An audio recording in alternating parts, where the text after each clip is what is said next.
typical Martinez streetlight sits among assorted floor and table lamps. The light pole has been carefully cut, and the wiring has been redone and attached to a standard indoor plug. The light buzzes faintly, but persistently. Yes, officer. As you see, it's in perfect working order. His manner is casual, but his speech is careful, measured. He wants you to know that he has nothing to hide. It was brought to me to be altered. We are not here to investigate the theft of city property. You have to admit it's rather clever what he's done with it. 700 real. A bargain, I dare say. A bargain? No, it's not. He's trying to sweet-talk you into buying trash. The light has undergone 3 transformations, and every transformation, large or small, has a price tag. Well, there are the cost of removal and rewiring. The most important transformation is the light's placement among ordinary indoor fixtures, which has adjusted its morphological field. The light became suitable for use inside the home just a few days ago.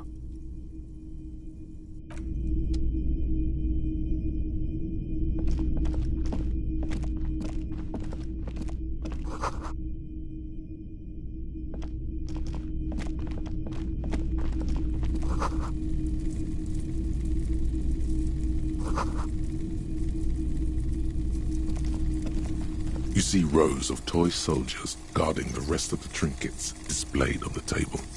Some on horseback, others in rags, others yet in bright blue uniforms. All are stern and unyielding in their duty. Big men on big horses, clad in lamella armor and carrying flintlocks, the kind that would mow down a line of enemy soldiers in the blink of an eye. Franco-Nigerian knights. I used to be very serious about these guys. A long, long time ago. They're not all blue. These figurines also wear gold coats and caps, complemented by orange trousers. They are variously posed, wielding swords and rifles with bayonets. Which ones? Ah, those. Yes, they are. I find the paint job a bit gaudy, but children like the bright colours indiscriminately. This set of soldiers isn't meant to look impressive. A few have rifles, but most of them carry pistols. Some even shovels and tall sticks. You're probably talking about the revolutionaries, yes? Yes, they are soldiers, revolutionary soldiers. I think their poverty has been exaggerated for effect. When you place them next to the royalists, it doesn't seem like they could possibly win. Okay, I don't like either set too much, to be honest. Everything you pick out seems faded, chipped, and sad somehow. Most of them are just broken toys. The boomboxes on the shelf look well-loved and well-traveled. Chipped, dented, they stare at you with the unblinking eyes of their tape reels. One especially catches your eye. Deep gold and amber plastic with a big old handle on top. A classic boombox that says Stereo 8 approved. Just make sure it works before you buy it. Is the Harman Welsh W2, made in Vespa, designed in Seoul, plays all reel-to-reel formats, 2mm, 8mm, 12mm. It's even got a little radio in there. It'll set you back 12 real. If police work means playing tapes, sure, you can use it for that, or any other time you'd need to play a tape. Absolutely. I've tested each one myself with recordings of speech, found sounds and music from a variety of genres, even though I don't really like music. It's not often that I see officers from the RCM in my pawn shop. What can I do for you? His courtesy is not insincere, but he prefers being alone with his projector. just watching the movement of light across the walls of the shop. Oh no, not at all. I guess I haven't had many customers lately, RCM or otherwise. Who are your customers usually? All kinds of people come through here. Locals, travelers, people looking for a deal, people looking for a keepsake. People who are terminally bored. As you can see, I have a wide selection of goods for everyone to choose from.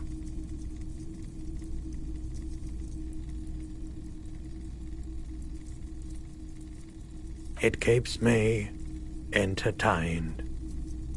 Entertained? He might be high. If he is, on what? Feeling warm and enthralled by the movement of light, while the mind continues to race forward. Lucky bastard. He's probably on Parolidon. It's tough to come by on the street. A drug developed by the military to treat and prevent radiation sickness. It has psychedelic side effects, and it makes your eyes turn yellow. How would I know?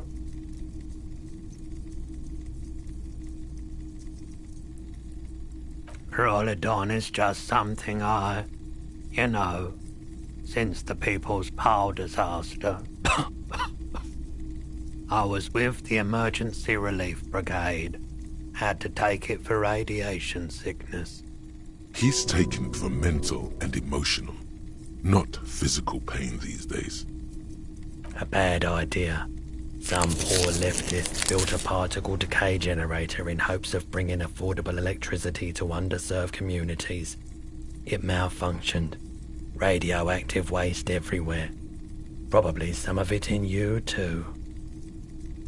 We were an all-volunteer force, self-organized. Tried to help the fire brigades contain the spill. Tough son of a gun, this one. Respect. I lived by the river since I was a small boy. The Esperance. Didn't have the art to let it all go to shit without trying to do something to help out. There wasn't much the volunteer force could do, however. We wasted years in the river mud. Years getting sick. There's a reason why everyone's tried to forget any of it ever happened, and why no one has tried to repair or replace the pile. So much disappointment, and early deaths. Cancer mostly. And we knew all that was coming even as we were cleaning up as best we could. No one's. Everyone's. So much bitterness. A bunch of poor people built themselves a primitive nuclear reactor, hoping for the best. What do you think is going to happen? The cleanup happened 15 years ago. I was young then. Later, my second aunt died. Left me this shack and all the assorted junk in it. So I came to Martinez. People told me don't go there. It's a shithole. I said, people, we just had a nuclear pile meltdown. I'm gonna get as far away from Forburg as I can. Still in the same city, but... I like the theory more than the story. Outward movement, not vortices. Yeah, you gotta get in on those vortices, my man. Have you tried it before? The lieutenant steps away, pretending to admire some of the knickknacks on display. Looks like he doesn't want to get involved. Go ahead then, he thinks. As long as you can walk straight, I don't care.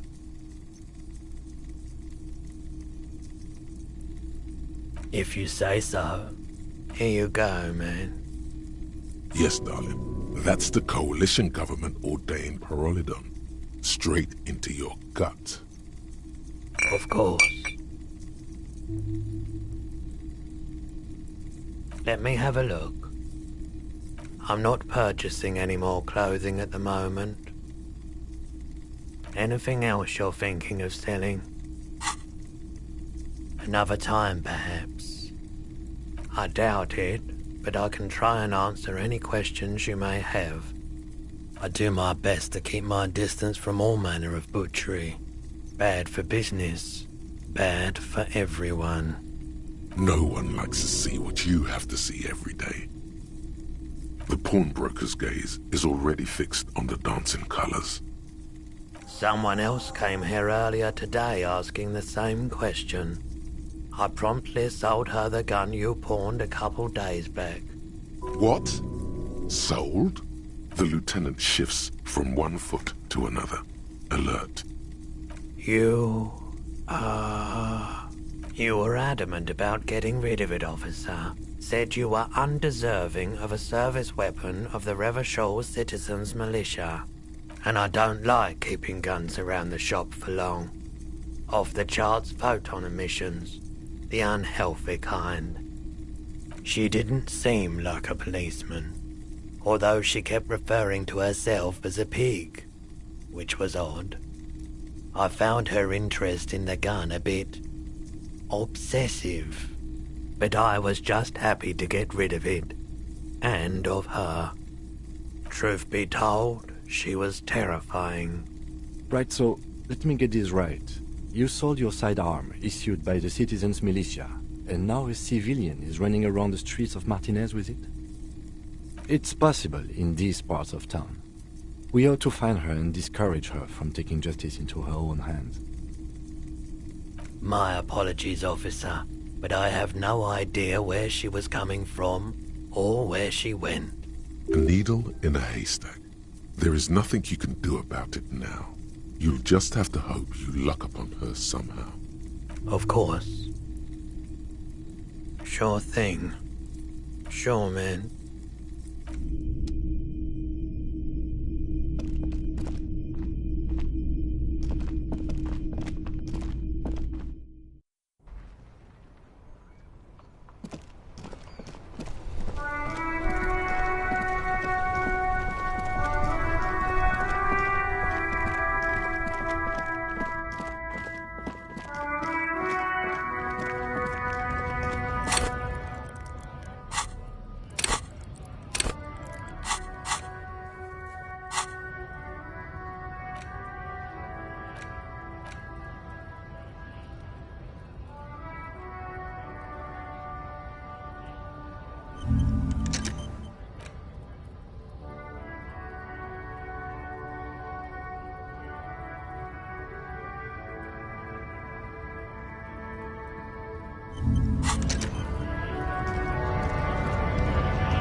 Scab? A kind of a worm, content with mere survival. They come, they want to do our job for shittier pay, screwing over both themselves and us. Everybody loses. Beats me. Somewhere in the ground, I think. Gotta be bloody stupid or freaking evil to Scab. Or I guess, scared maybe. But scared of what? Of who? Personally, I'd rather beg than Scab. If the gentleman shouting on the street came begging, maybe they'd have gotten something. We've explained the matters, but they don't listen. This lot would be reasonable and go home if the big guy wasn't riling them up all the time. I was just messing with you. No one's ever seen a cop, Scab. Imagine, you cops going on a strike, but then another cop comes in and says, "Let us cop for less money." Speaking of, what brings the RCM here, to the wild north? Come to see the strife? Murder, huh? That sounds like a lot of hard work. You'd never see me investigating a murder. That's okay. I have no idea what I'm doing either. I don't even know what day it is. Don't tell me. It's a better day that way. My friend, I respect the right to roam. The open range awaits. I don't operate in that capacity. I'm not a granter of passage. The passage grants itself. I walk right past Measurehead and go in. Yeah, the 2.5-meter tall Semini Supremus is there. Walk right past him, then press the button to unlock the door, then go past him again, and you enter the arbor through the office. Está. The man whispers a jaunty tune. A coastal breeze ruffles his hair. You know, serious business. I'm sure the big boss will be glad to tell you. You'll have to ask him first. Feels like he's hinting at something, but you're too hungover or dumb to understand right now. Sure thing, my friend. I can help you out. The coin narrowly slips by your outstretched fingers and falls to the ground. Oh, I'm sorry. Didn't mean to throw it like that. It's a thing we harbor folk do, passing around cargo and such. Was not meant as provocation or ridicule. The boyardero stares at you with respect, then gestures towards the trickles of blood adorning your clothes. I'm really sorry, friend. Fritz nearby. Get some Nosafin. Good stuff. Helps against heart attacks, too.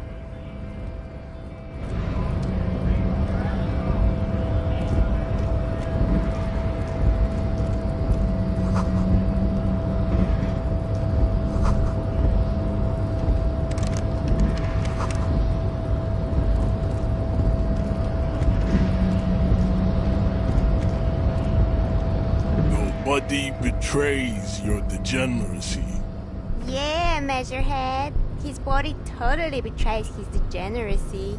Your body does not betray your degeneracy. That's a lie. You're in great shape.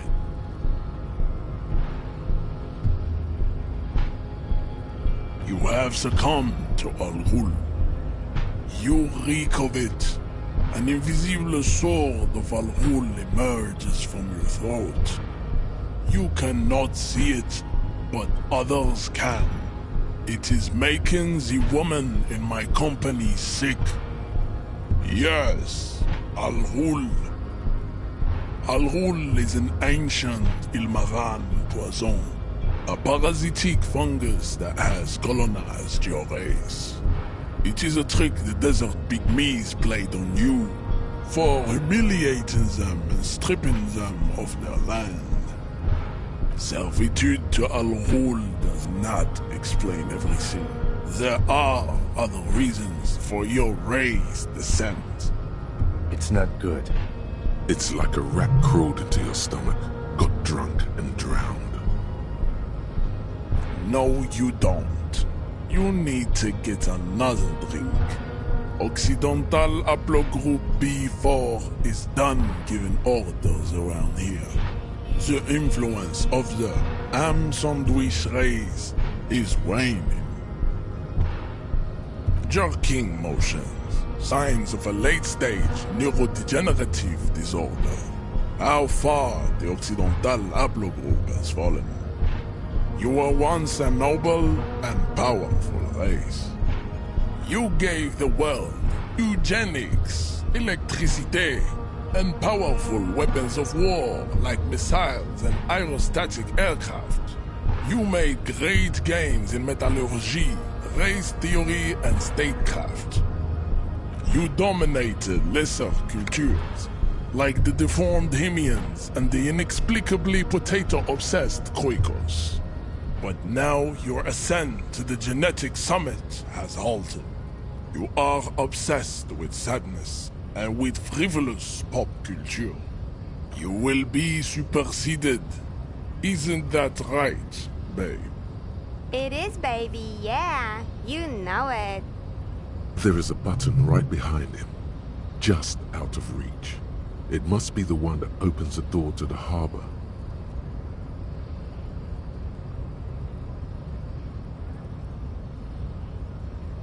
Enough with this begging. You should leave the stage of history with dignity by inviting the other races to a great world war. Bring your troops to the Seminine Islands and to Boogie Street and we will pulverize you.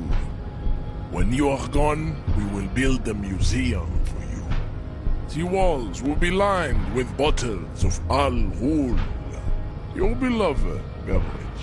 Inside, we will store the odes to homosexuality you call art, and your microcephalic skulls. This is your chance. He's talking. Rip into him with a punch and catch him off guard.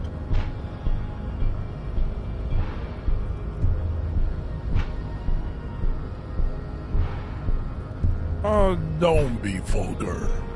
White or not has got little to do with this. The race enigma runs much deeper than that.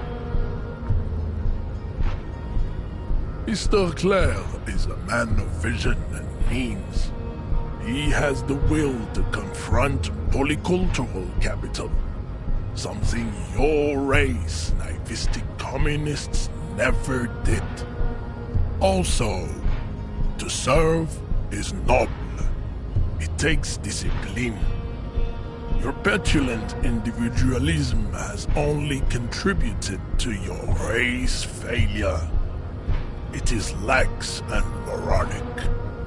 Of course you are, Revacholian man. The failure of communism to challenge the world order is the core of your race fate. All around you, the fruits of its defeat. Individualism, rock and roll music, sexually transmitted disease, above all, rampant multinational finance still reigning large. Tell me, where have you gotten your love of pathetic communism from? Degenerate youth culture? Rock and roll music?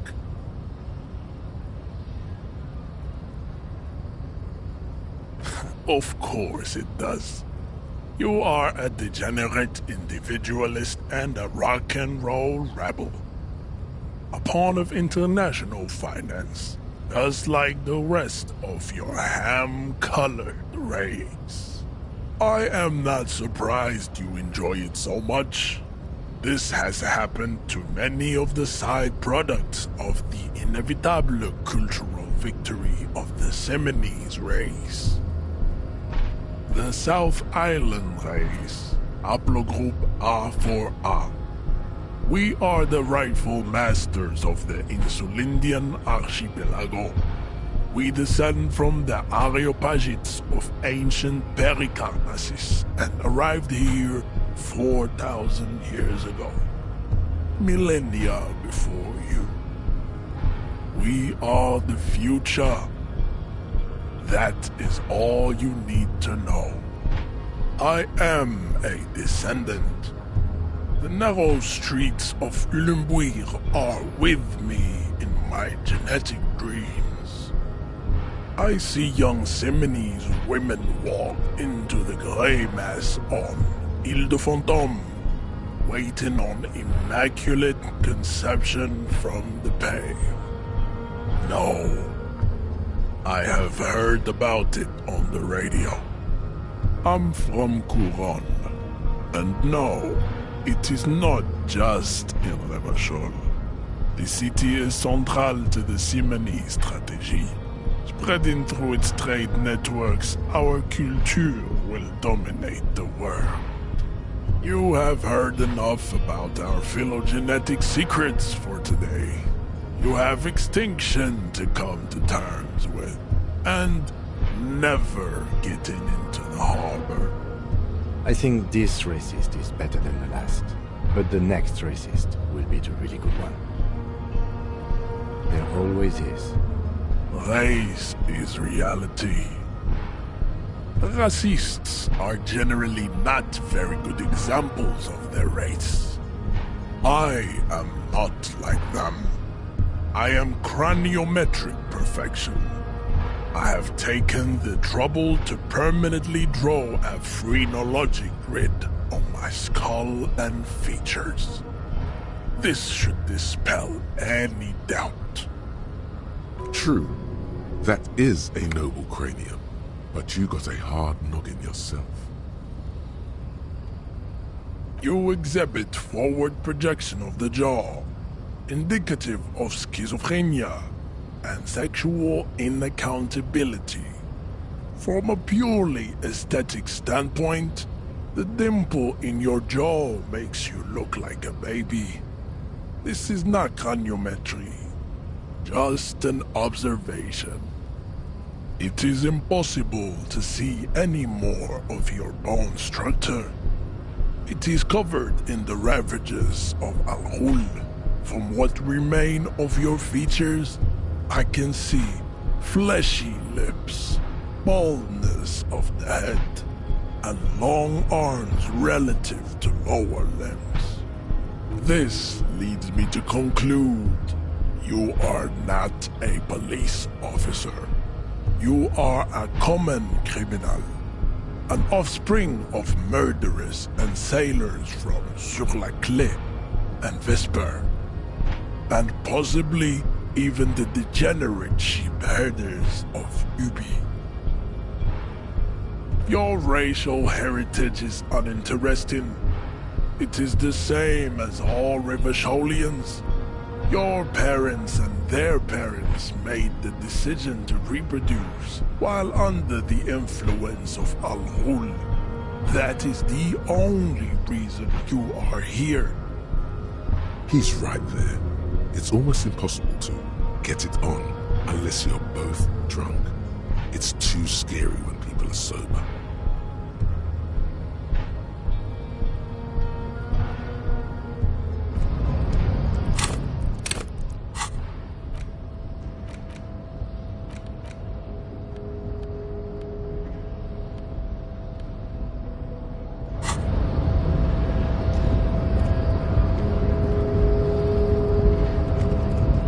Raised descent has only worsened since I last saw you. You have really let yourself go. How did this happen? Your little fist is in his giant hand, and he's squeezing it. It hurts. You must be out of your mind, degenerate drunk. Say it. I am a degenerate alcoholic. Your fist cracks in his hand like a ripe apple. Pain shoots up into your brain as he's twisting it more and more. The words to the song have changed. Say, I am a violent drunk.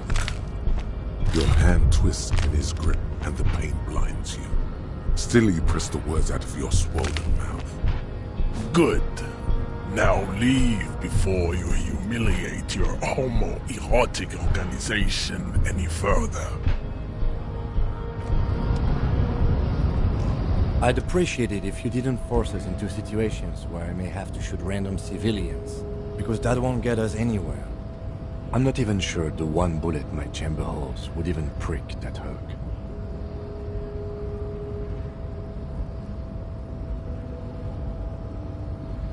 We are not here on some political quest. We are here to solve a crime. Don't make the situation any more volatile than it already is. And you're just going to let him manipulate you like that? We are not here on some political quest. We are here to solve... The lieutenant groans, but doesn't say anything. That's right. You should do it again. It's the last thing you'll be expecting. Your raised descent has only worsened since I last saw you. You have really let yourself go. Just like that, instinct took over. A solid strike straight into his throat, into the cartilage. You could swear you felt the soft palate break. The man is reeling, gasping for air. Time stands still around you. In the distance, the sounds of the harbor are falling silent. All you hear is a small gurgling sound as a trickle of blood appears on the man's lip. He's open. Rip into him. Right hook. Escalate it. Get intimate with him. Bring the hurt closer. Don't wait. You've only got a millisecond. He's coming to. Time is breaking loose from the stupor. His left hand curls up into a fist. That fighting pose. Watch out. He's expecting the hook.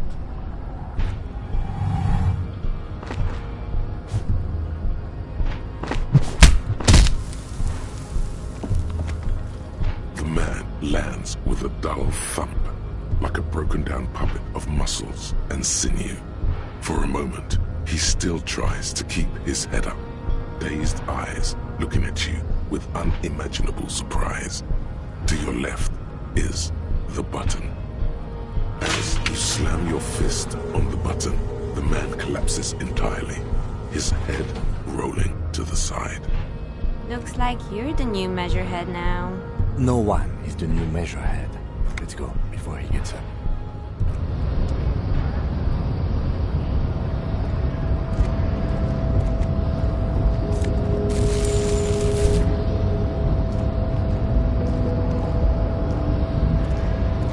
The man is still knocked out. He breathes slowly and steadily.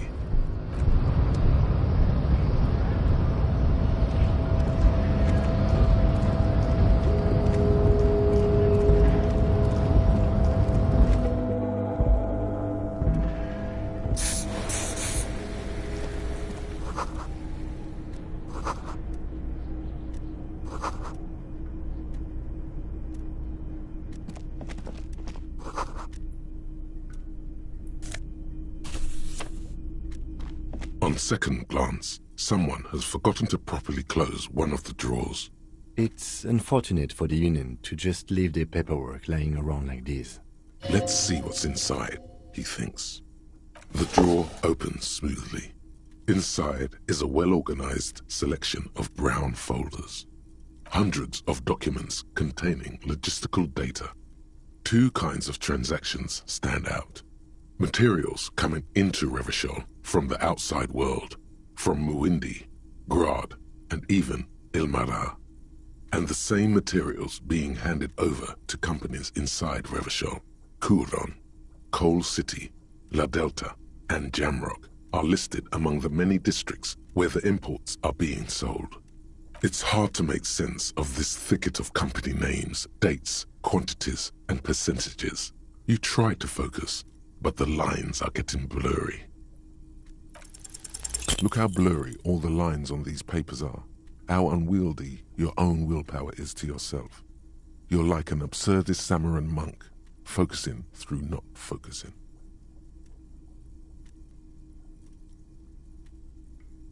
You're a police officer, not a spiritual healer. You can focus the normal way by turning your attention to something and not letting go. Is that what you're doing with those folders over there?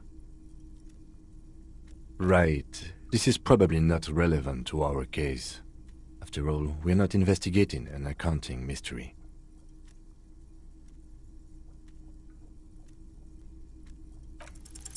Whatever's hidden here is hidden well. Concentration isn't enough. Only a trained accountant with a background in logistics would be able to really make sense of it. However, there is a little handwritten note stuck on the side of the drawer. It appears to be a to-do list written in large, uneven capital letters. Remember, Leo, Everard's shoes, special whirling borscht, water Everard's plants, sweep office floor, more banners. All items on the list have been crossed out and the note itself is crumpled. Everard Clare, probably. The head of the Debarders Union. One of his aides must have left it. Nothing incriminating here. What is so special about this borscht? Code for drugs? Booze? Blood? Remember, Leo, Everard's shoes. All items on the list have been crossed out and the note itself is crumpled. The drawer slides shut smoothly.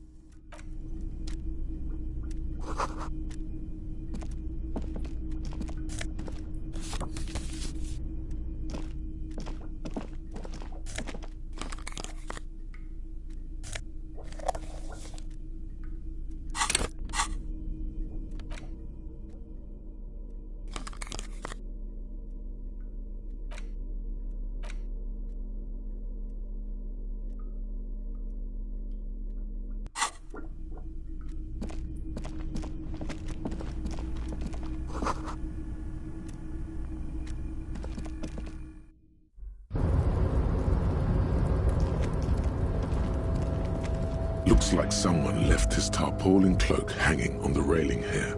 The white rectangle of the Revachol Citizens Militia is clearly visible on its back. Yes, it was probably you. It does bear the RCM insignia, after all. The service cloak issued to you by your station? Yes, I do. As your fingers touch the tarpaulin, It almost feels like the cloak wants to deliver a message of comfort through your fingertips. I will shield you from the elements and give my life for yours. That's what the cloak is relaying.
This is the night watchman's booth.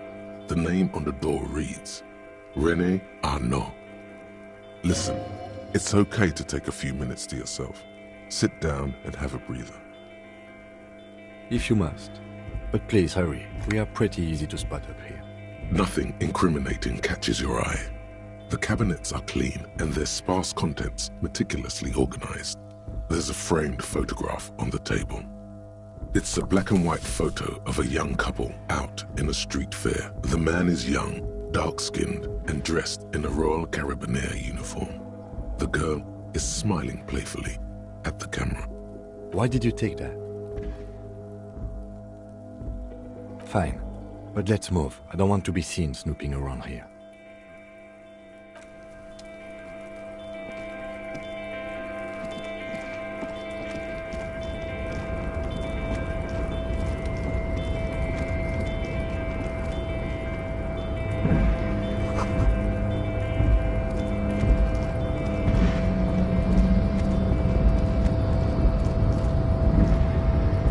Control panel with several knobs. 2 buttons marked Marche and Arrête are faded with use. It seems to control the large crane above. A container is attached to its hook block. Marche. On. Arrête. Off. The crane stands tall, proud, erect, and still. With a loud grind, the crane shifts overhead, moving a massive metal container through the air.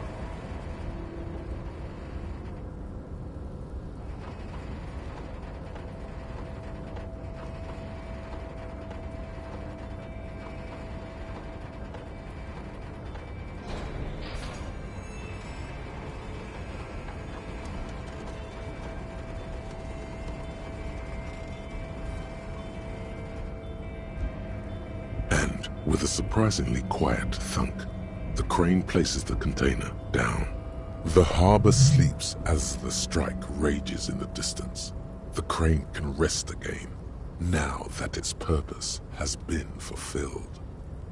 Moving this container, of course. For this purpose it was built. For this purpose it has acted, and now it will rest. I can't see how that was worth the ruckus. Except for seeing the crane in action, which I admit was satisfying.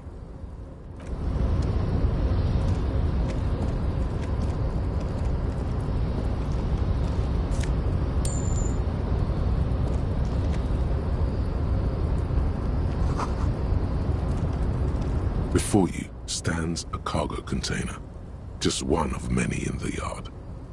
You do? Because I don't. There are 1 million containers here. Why are you fixating on this one? It's a cargo container, Detective, just like all the others. We are not here to interact with containers. We are here to talk to the Union, right? You attempt to turn the handle, to no avail. The doors seem to be mechanically locked. To your left, the lieutenant considers your actions with some puzzlement. No reply.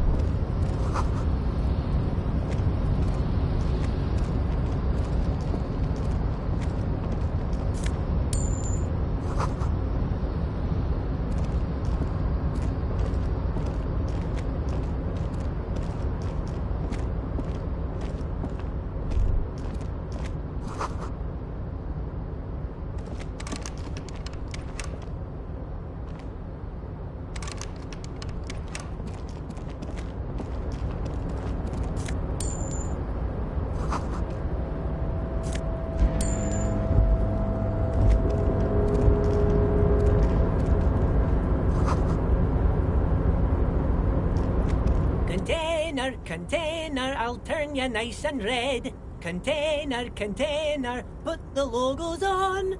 The accent is so thick, it's impossible not to notice he's Ubi, from the vanishing peninsula of Ubisunt on Muindi. Container, container, used to be Wild Pines. Container, container, now belongs to Everard. Everard, Everard, Everard, he looks after everyone. Huh? Well, hey there. How can I help you, mister? I see you are not a union man, mister. Did you get lost? You're not one of them scabs, are you? I mean, I don't personally mind. Folks is just folks, you know, and folks gotta eat. Just some of the other guys don't look too kindly on the scabbing kind, if you know what I mean, mister. Oh yes, born and raised in Irish, mister. Mum had to leave my dad after he got a bit violent. Took us here to the new world. I was about 10 then, too old to lose my accent then. People say us Ubis are up to all sorts of trouble with sheep and other animals and whatnot.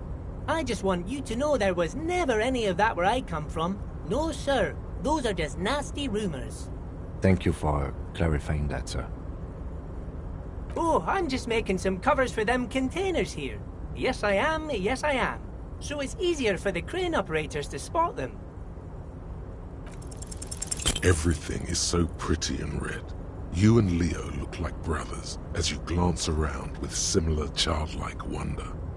Sure is, mister. Sure is. Really livens up the place. Yes it does, yes it does. I hate to break this bonding moment, but the red containers mean they are replacing the company livery with the union livery, which means this strike isn't gonna stop anytime soon. Oh, most of the guys are down at the gates, keeping the scabs from coming in. We're on a strike. The whole union is. You don't have to work when you're on strike. Ha! We haven't worked for 2 months now. So no one is working? Not everyone is down there, of course. Mr. Everard is in his office, where he always is. And Jean-Luc is guarding the gate. But Titus and his boys got into some drunken trouble and Everard sent them on a nice vacation. For a week or so. Oh, I'm not really supposed to talk about that. That's union business. Him and his boys stirred up something in town. Probably drank too much and got into a fight or something.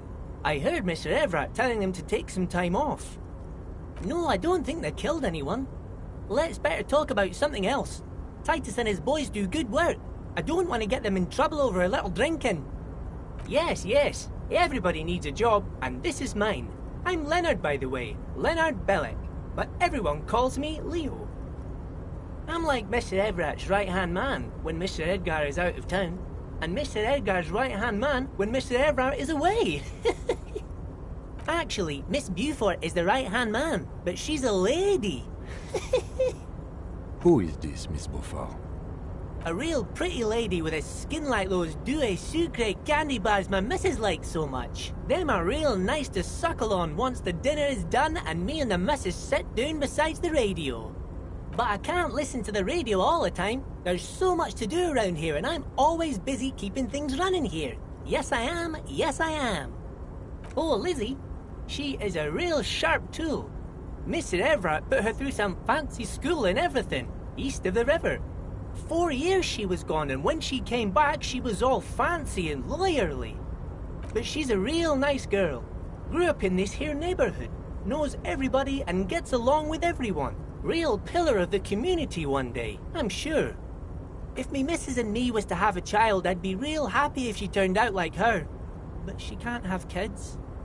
Dr. Lemaitre said so, and she knows about such things. Been a doctor for almost 50 years she has. Yes, this place really seems to run like clockwork. Keep it up, Leo. Well, thanks a lot. Coming from you, it means a lot, really. Sometimes I feel some of the guys don't really get how much I bust my ass for them here. but you guys are alright. Oh, yes, yes. I leave all kinds of notes for myself. That old head of mine ain't so good at keeping things in no more. I almost forgot about the borscht. Oh, yes. I've been taking special whirling borscht to the men every day since the strike started. It's very, very good. Makes a man feel so warm and happy. I feel like I could take on Mr. Renadan's boar dogs every time the lunch is done. Power borscht, huh? Never heard of a borscht that turns little guys into dog fighters. Alcohol, however. Yes, yes. I'm taking it to them. The borscht keeps them happy and in fighting spirits. Makes you all warm inside. They brew it in the whirling in rags. Oh, the whirling's cook. He makes it. Them is always talking with Mr. Manana in that weird language and laughing together. He doesn't speak what we speak. He's from Grad. Oh, sure, mister. Sure. You do that. Yes, sir. Oh, you want Mr. Everard then? He's an awfully nice fellow, he is. Him and his brother are both nice fellows. They've lived their entire lives in this here neighborhood. Guys like Mr. Everard and Mr. Edgar, his brother, are real good guys. Made Martinez what it is today. Mr. Everard and Mr. Edgar and I went to the same school we did when we were boys. Oh, Mr. Everard is where he always is. In his office, of course. Oh, that one. That should be empty as far as I know. Lots of containers here have nothing in them. They're just waiting to be loaded up. Told you. Bye-bye now.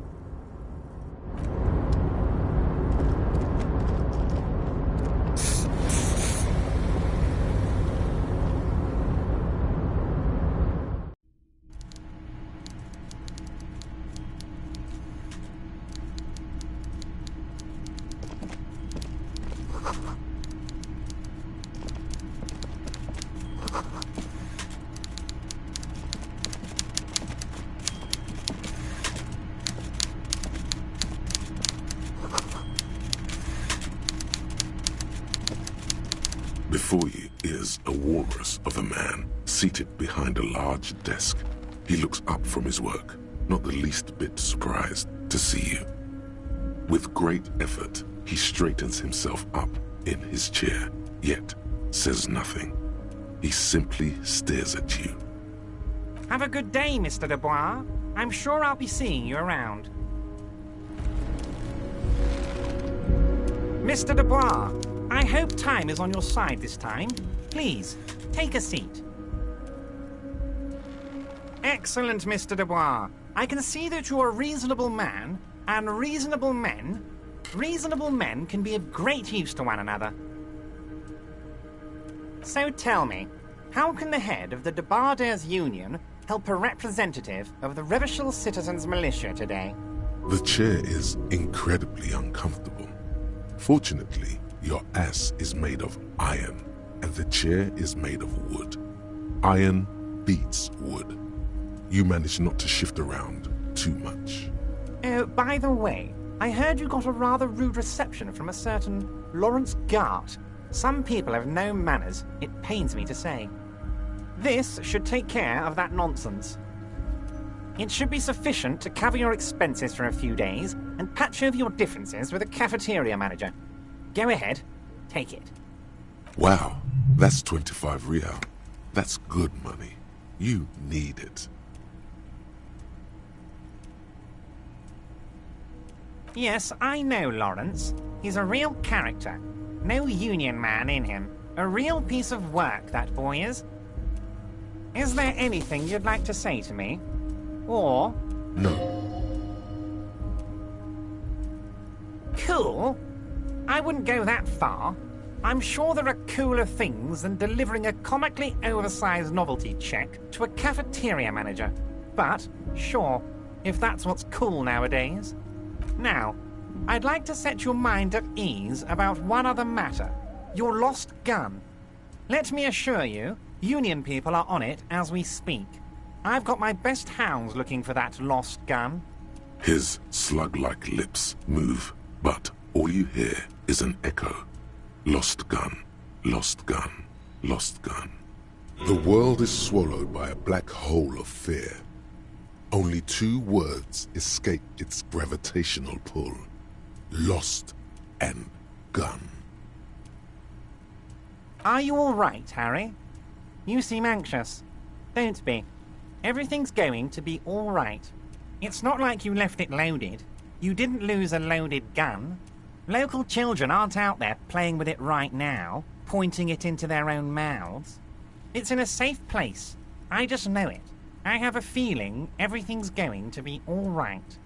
It was loaded. There were 2 bullets in it. You always keep at least 2 barrels loaded.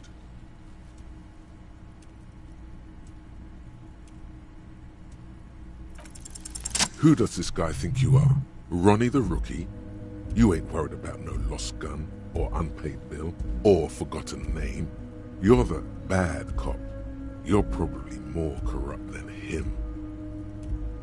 Fuck yeah. Remember when you tried the expression on that little minx in the silver jumpsuit? That was you. The fat man seems to be enjoying your rigor mortis grin. He shoots one just like it, right back at you. Good. Now lean in with some corruption. That we do, Harry. Let them say what they will about you and me. We're both born fighters. Why, thank you. It's always nice when a fellow professional appreciates your work. That's it. Now kick back and add a final flourish for dignity.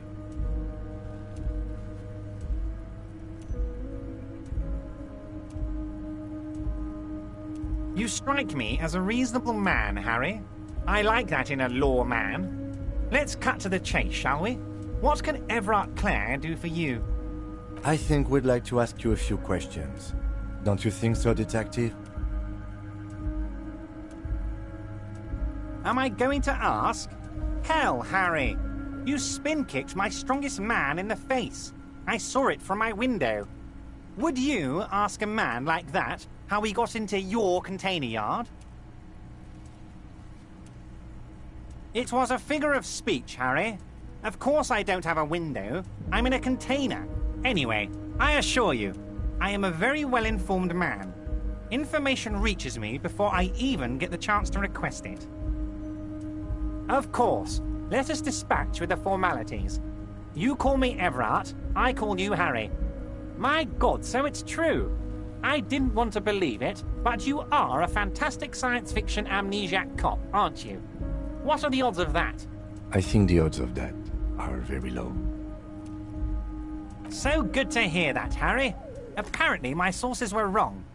However, if you did have a spot of memory trouble, I could help you out. With my big fat folder. Are you trying to tell me you've gotten hold of some of our documents? Mr. Kitsuragi, would you mind? Me and Harry are talking about his lost identity right now.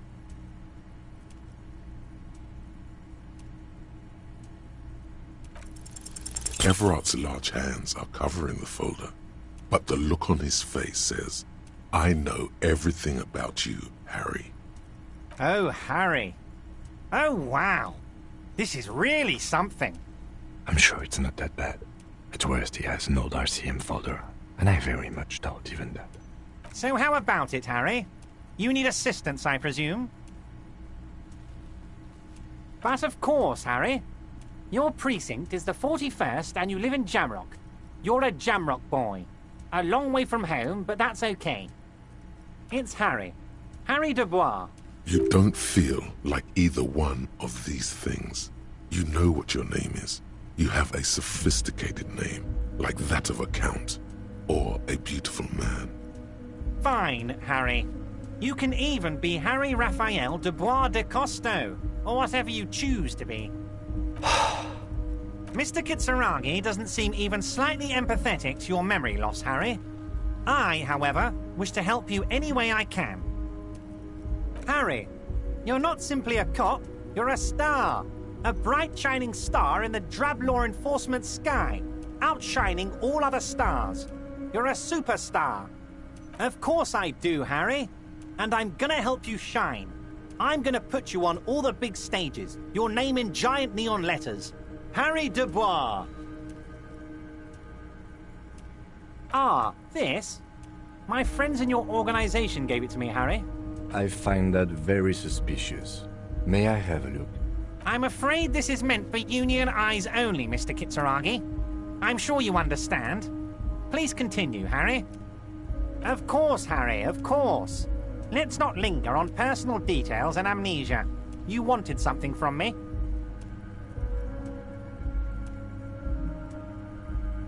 Oh, of course. That's your main thing here. That's why you're in Martinez. I know everything that goes on around here, and I would love to discuss it with you. I mean, it's no secret that the lynching is connected to the strike. So much to talk about. Honestly, it's been weighing on me so heavily. I understand you need to interview me, but there's a thing that's been keeping me up at night. I want to talk about the hanging. I mean, if we could just calmly talk, exchange information, we could blow this thing wide open. Yes, that sounds good. Let's do that. But I can't think straight with this thing weighing on me. You're police officers, aren't you? I have a crazy idea. You guys are basically door-opening machines, incredibly talented at opening doors. And I'm sure you're going to open this one with flying colors, Harry. This really is very simple, and there's nothing shady about it. Does this jiggling ooze think he's going to use you? He's got another thing coming. Play his game, son, with your eyes peeled. He's going to slip up, and when he does, you're going to come out on top. Harry, I'm a very busy man, and more importantly, I don't have that extraordinary physique you do. You look like you could run around all day. You want to send someone a message that the police are working for you. I repeat, I'm a very, very busy man, Mr. Kitsuragi, and therefore I must occasionally enlist outside help. So what will it be, Harry? Oh, no one's. It's just a weasel. A weasel lives there. Nothing for you to worry about. A loud blabbering weasel. When weasels feel no one is watching, they start acting foolishly. Just go there, unlock the door, and leave it open. It's been such a burden on me, Harry. I just want this to be over so I can discuss business with you.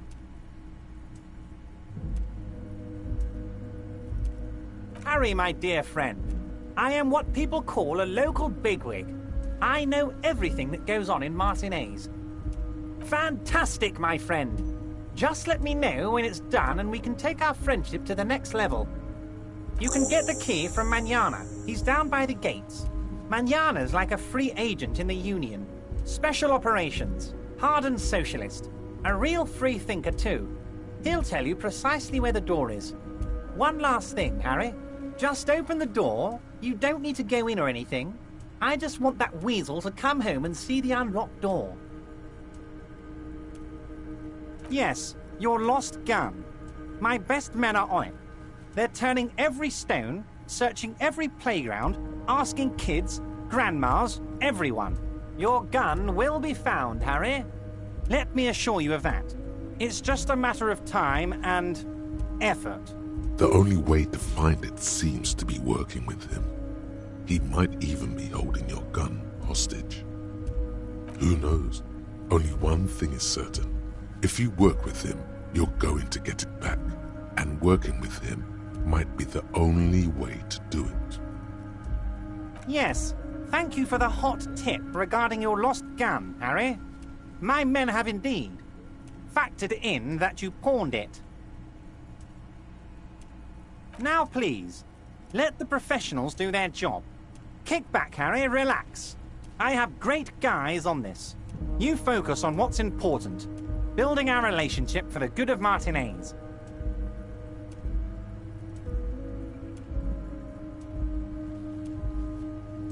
Damn it, Harry. That's exactly what it means. I'm only kidding, of course. He is not. Of course. I understand. We help you, you help us. Let's hear it, Harry. Family? Harry, you're not a family man.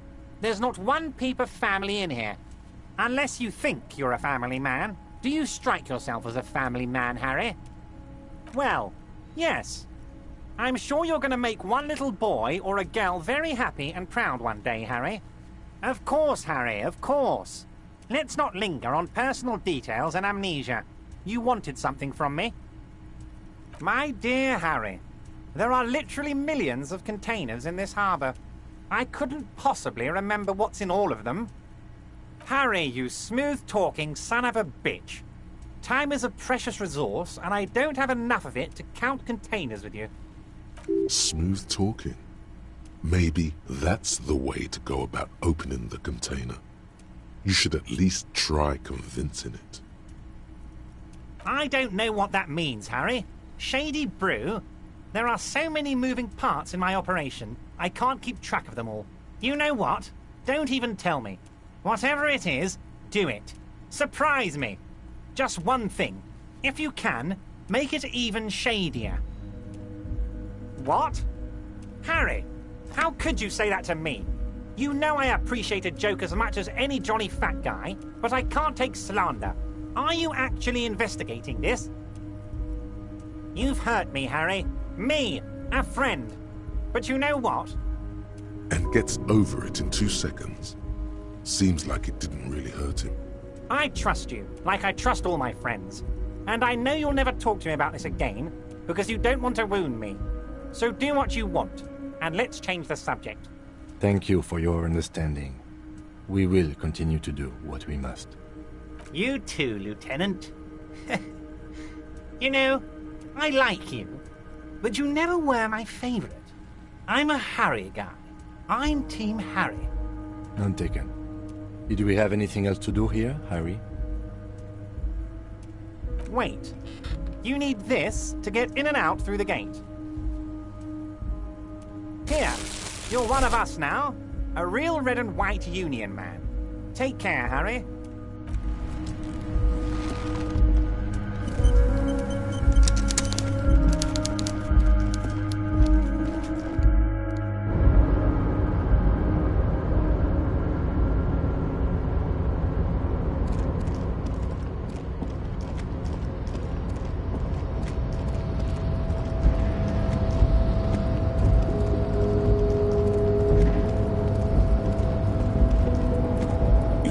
Before the cargo container. Its drawer has not lessened since you were last here. If anything, it seems to have grown slightly.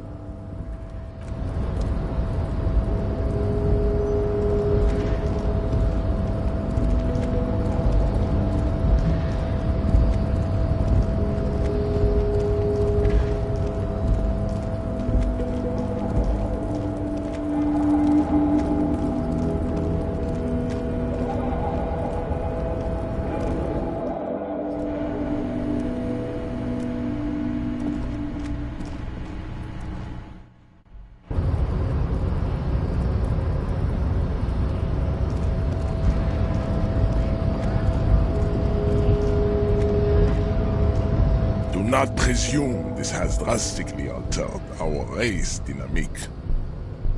True, I said nothing about our personal dynamic. That has altered a little.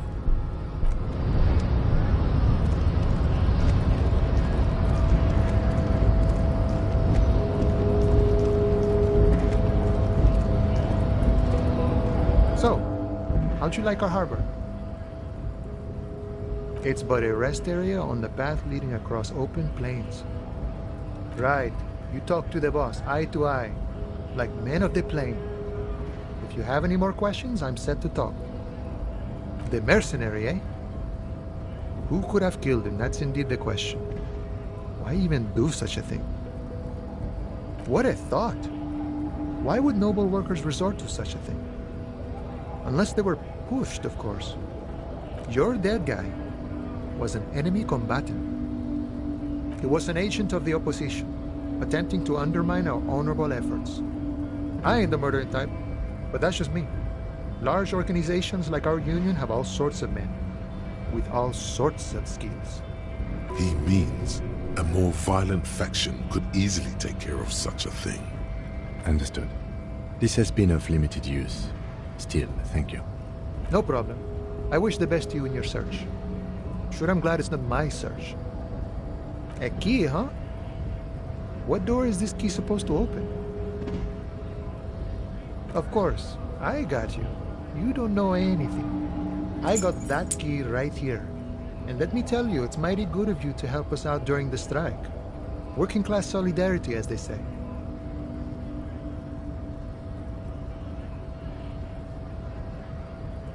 Polar weasel? Oh, I know what you mean. I'm pretty sure he's actually Occidental, though. So you're gonna be committing fratricide, my racist friend. What you're looking for is a basement door behind the greenhouse. That's behind the whaling and rides. That's all I know. Our organization is what you call compartmentalized. Means we keep out of each other's business. Okay, but where did you get the key from? The janitor gave it to me. Nice fella. We talked about life and things that really, truly matter. None of this mess we're in, this jiving and juggling.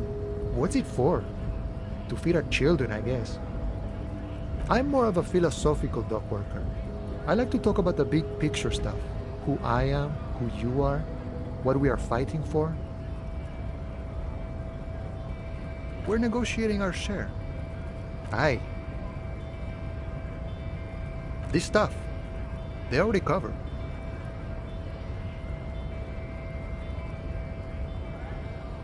The wolf always wants more. I like wolves. All of it. However, right now we want all the harbor workers to be on the company's board, so they could take part in the decision-making process. No. I don't think I'm a communist. Seeing something of value and saying I want it all to myself is a much older and simpler notion. No science to it at all. Even a weak child can think it. The only things holding someone back are I can't and I shouldn't. Just the way the world works, boyadero. I think it's best you make up your own mind now that you've met him. In my eyes, he is a capable organizer and a decent businessman. I guess you kind of get to be the village chief. He oversees the harbor, makes deals with the owners or other relevant parties, watches out for his own. By that, you mean corruption? By heavens, why would he not be corrupt? We live in a harsh and disordered world, see? And in this world, the old man is corrupt for our benefit, and we know it. Appreciate it even. He is, personally, not too lavish. He is reasonably lavish, sure. That's his prerogative. It's not like you want a saintly demeanor on a corrupt motherfucker. That would be a manipulative illusion. Besides, there are no non-corrupt systems in the world anyway, and moralism is the most corrupt of them all. Sure, I've had the necessary free time. Fortunately, there's always time. The look in his brown eyes conjures up an understanding. For him, having command of his time is the most important thing. It all comes together now. The way he speaks about scabs, his general attitude. He's a follower of a 500-year-old Franco-Nigerian Boyadero code, itself an appropriation of Vespertine cool. That of a noble peasant or a traveling herdsman. True to yourself, independent in your actions, loyal to your friends. No. No. The man sits on the railing, his hands reaching far and wide, yet it feels as if he could effortlessly go even wider, if need be, an endless torrent of time.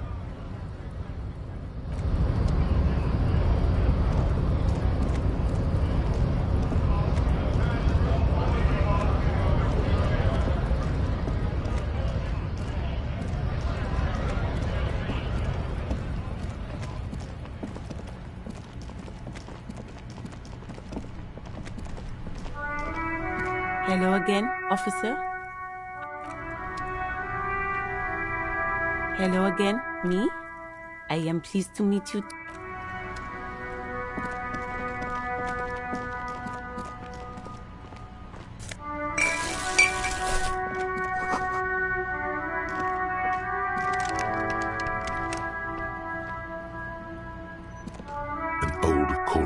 With a matrix of push buttons lists all the companies in the East Delta Commerce Center. An off-key melody starts playing after you ring the doorbell. Then a woman picks up the receiver. Kuno, please stop calling here. Grown-ups don't have time for your stupid games. Oh, I'm sorry, officer. I thought you were... But the doorbell is broken, and the bookstore shouldn't even be on the list anymore. So I can't help you. Please don't call here again. Thanks. A single beep indicates that the line has gone dead. You ring the doorbell, but no one answers. Just seeing the words Andro Orlando gets your hackles up. Its very existence is a threat to your masculinity, to say nothing of your hair. All you hear is static, but no one answers the call. You ring the doorbell, but nothing happens. You wait for a minute or two, but all you get from the call box is silence. No one answers the call. Looks like someone has melted half the plastic off with a lighter. The doorbell doesn't work anymore. You hear static from the intercom speaker. It sounds as if someone has picked up the receiver but isn't saying anything. Yes, hello. This is Tricentennial Electric. Have you come to place an order? My God.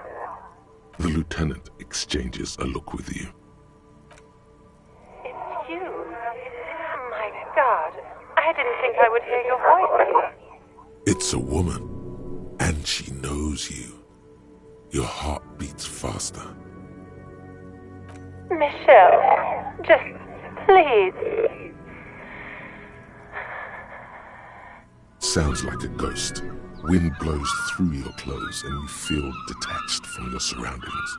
Inside the building, a cold memory hangs. Why did you even call? I don't understand. You've been gone for months. I thought you didn't care. Ever since I came to live here, it's been different. As if my mind's been wiped clean. A spot of static overrides her words. When she speaks again, it sounds like she's submerged. It's so nice. It's so nice to be able to finally once again. She sounds like she's about to cry. The cold is deep under your skin, as if you were talking to someone who's 100 years away. Somewhere inside the building, water is flooding the cellar floor. She doesn't answer. Silence. The only thing you can hear now is static and waves washing ashore on the bay. Another seagull passes by. It's getting cold standing here, staring at the silent call box. It must have been some kind of faulty wiring. We should maybe stop playing with this doorbell. It looks ancient. You press the number sign on the keypad that terminates the call. 12 name cards on the call box read. Silence. No one's home at Fortress Accident. Silence. No one answers the doorbell. Nothing happens after you ring the doorbell. They don't want to talk to you. You're going to just stand there and take it from a doorbell? Like a cat's whiskers, your moustache feels it first, followed by your lips. The corroded metal of the intercom, cold, unattainable. Now you're kissing the doorbell. The doorbell remains silent. That's unsanitary. Silence. No one answers your call. No. Hold on. The last thing you need in your life is more hysteric emotions. Forget it. Find something else to do. This button looks new, but someone has removed the name card. Nothing happens when you try to ring it. Huh. This button looks new. It's probably not connected yet.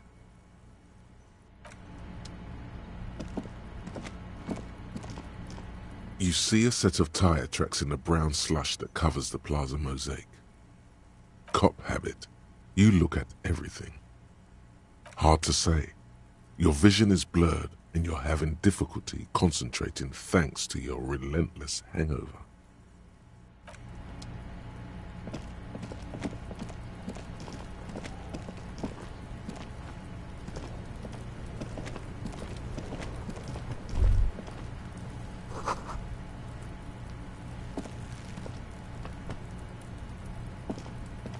Kuno's got this. Oh yeah, Nappa Gumpy, Kuno! Right in the dick, Kuno! Get him right in the dick! Love it in the dick. The boy is sweating profusely. His eyes are like two black holes and his jaw is twitching as if trying to break free from the empire of his body. The kid is obviously high. Fuck that, Kuno! Yeah, right in the mouthhole! Shits himself. The rake, Kuno! You should throw the rake at him, Kuno! The fuck? Does Kuno know what a rake is? Kuno's not a gardener.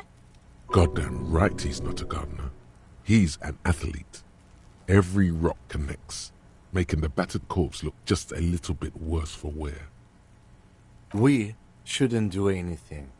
I don't tempt such forces. You will see. The fuck are you talking about? He's calling us Kuno!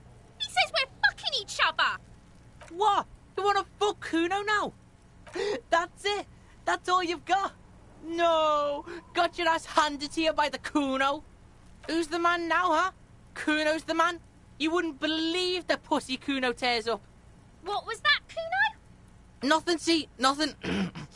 Just slicing some bacon.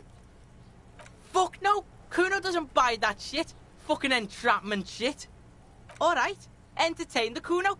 Show me what you got. What you got there? What you got, huh? Show me what you got. Kuno's Kuno, pig. Kuno. Primal. Violent. Yeah, think about it. Think about that rabid Kuno shit. Watch out, Kuno! He's trying to fiddle you! He's gonna put his hands on you! Help! Pig's got Kuno! Help! Rape! Help! He's got the Kuno, help! Help! He's digging his dick out! Escalate, Kuno! His dick is out! You're afraid! Pig's in here, Kuno! Somebody, please! Look at his shit-eating grin. He knows there's nothing you can do to him. He's bullying you, and you are helpless. Kill him. Kill him now. He won't see death coming.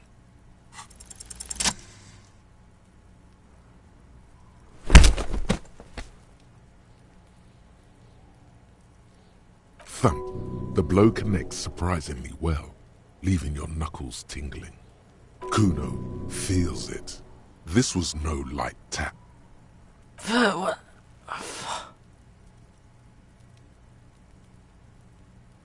Officer, this is very far from normal police conduct. Get yourself together. For heaven's sake, he thinks. This has gone too far. Don't make this any worse than it is. Just get back to questioning the kid. Okay, pig. Kuno knows to respect that violent shit. You should see Kuno's dad. Kuno's dad doesn't give a shit about anything. The creature behind the fence has fallen ominously silent. Only her eyes are alive, jumping from actor to actor. Okay, pig. Talk to Kuno. We're back in this shit. The fuck do you want? You're dreaming, pig. That's not how this shit works. A little. But don't expect anything to change. Don't let him dominate you, Kuno! Fuck his fat ass! Shitload, pig. What's your question? Don't tell the pig shit, Kuno! Pig's choking! He's totally choking! If I were to want to waste my time, which I do not, I would ask them who he is, how he got there, and the usual. Kuno's fuck imp. Kuno uses the fuck imp for target practice. End of conversation. Very strong. You should be this stoic. Probably climbed. Kuno was busy down the road when that shit went down. You heard Kuno. Kuno wasn't even in Martinez. Kuno wasn't in Revachol. Kuno wasn't regional. I don't know. Some fucking Mesk or I don't know. Some other place. Night City. Kuno is in fucking Night City.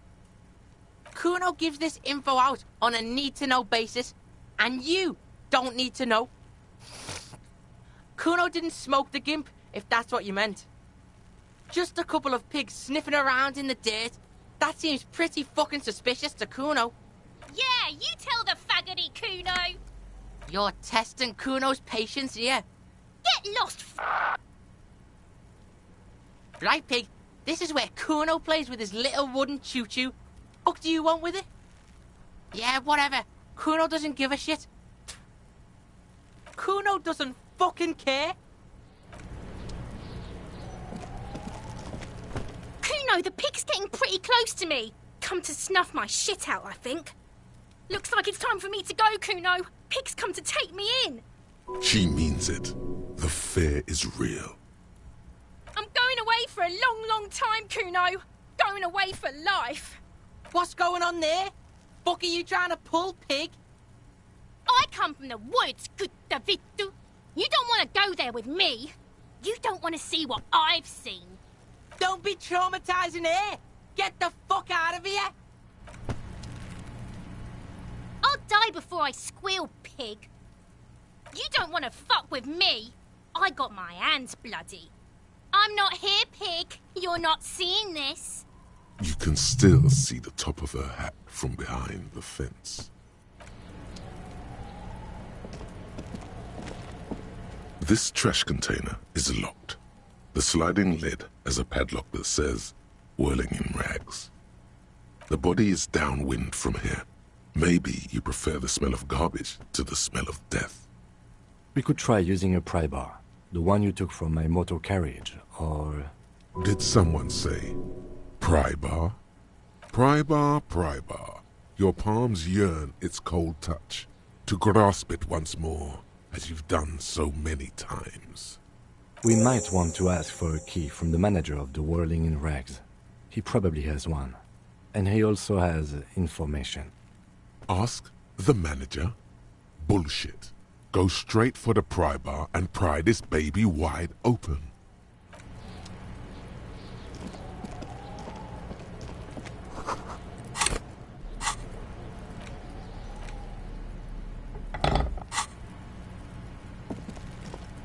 This trash container is locked. You stick the pry bar into the fissure beneath the lid and push down. It doesn't take much force. With a satisfying crack, the metal gives way. You can open the lid now. Don't. Maybe you shouldn't. Just a feeling. A warning from some part of you. The smell of rotten food rises to greet you. You see soggy cartons, dirty rags, and organic waste. We're just in time. This hasn't been emptied for over a week. You see milk and egg rest with one broken egg in it. Some pasta wrapper. Picking up the soggy packages somehow feels familiar. A box falls into pieces in your hands. Batiste Soleil cereal. There are plastic pasta packages below. And turbo noodles. Nothing of note, however.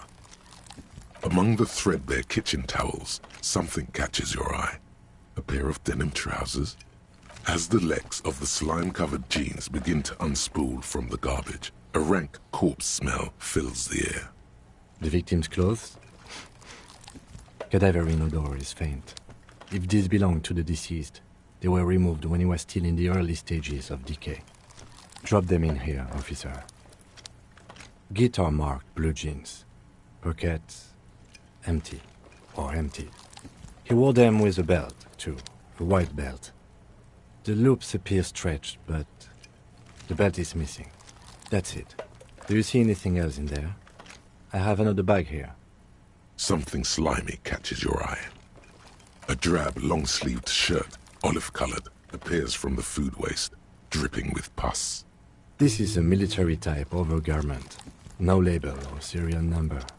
This is the kind of rib-knit shirt that's worn over light armor to conceal it in an urban scenario. The rest of the rags are just kitchen variety waste. A yellow old mug that catches your eye. But other than that... All right.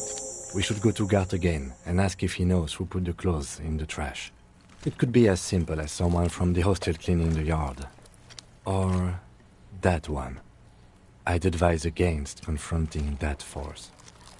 The fuck's he on about, kids? You hear that, Kuno? He thinks you're an infant or something.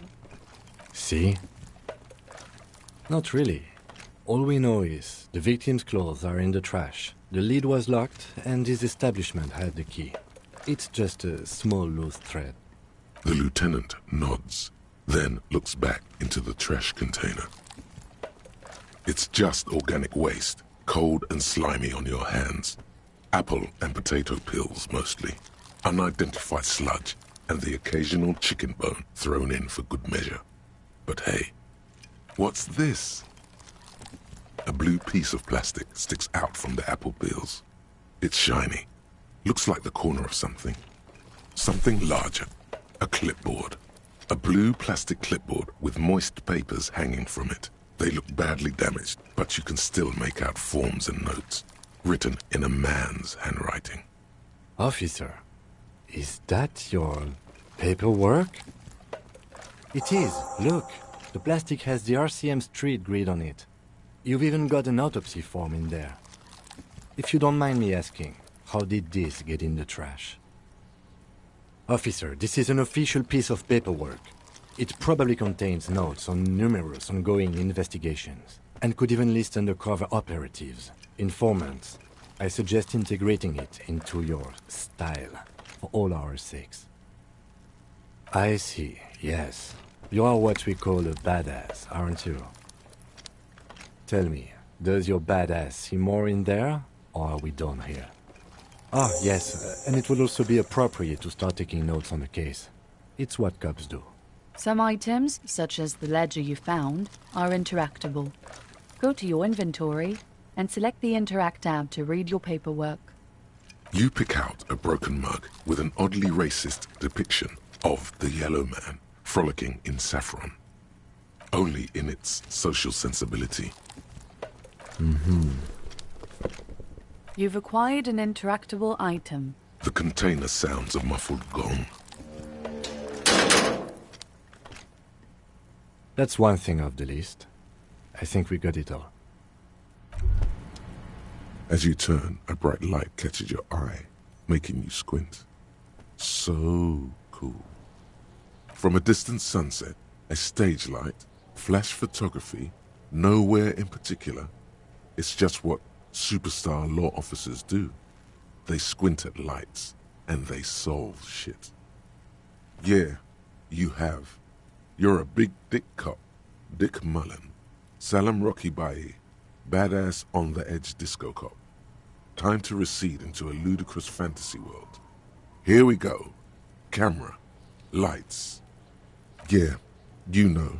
Beneath it is just heartbreak, a pulmonary tract infection, atherosclerotic disease. This is where you say action and reconceptualize all that. Reinvent it as the world's first celebrity police officer. With a sudden flash, the world freezes around you, and you along with it. In an iconic monochrome solution, a black silhouette against a rasterized orange world. It's on.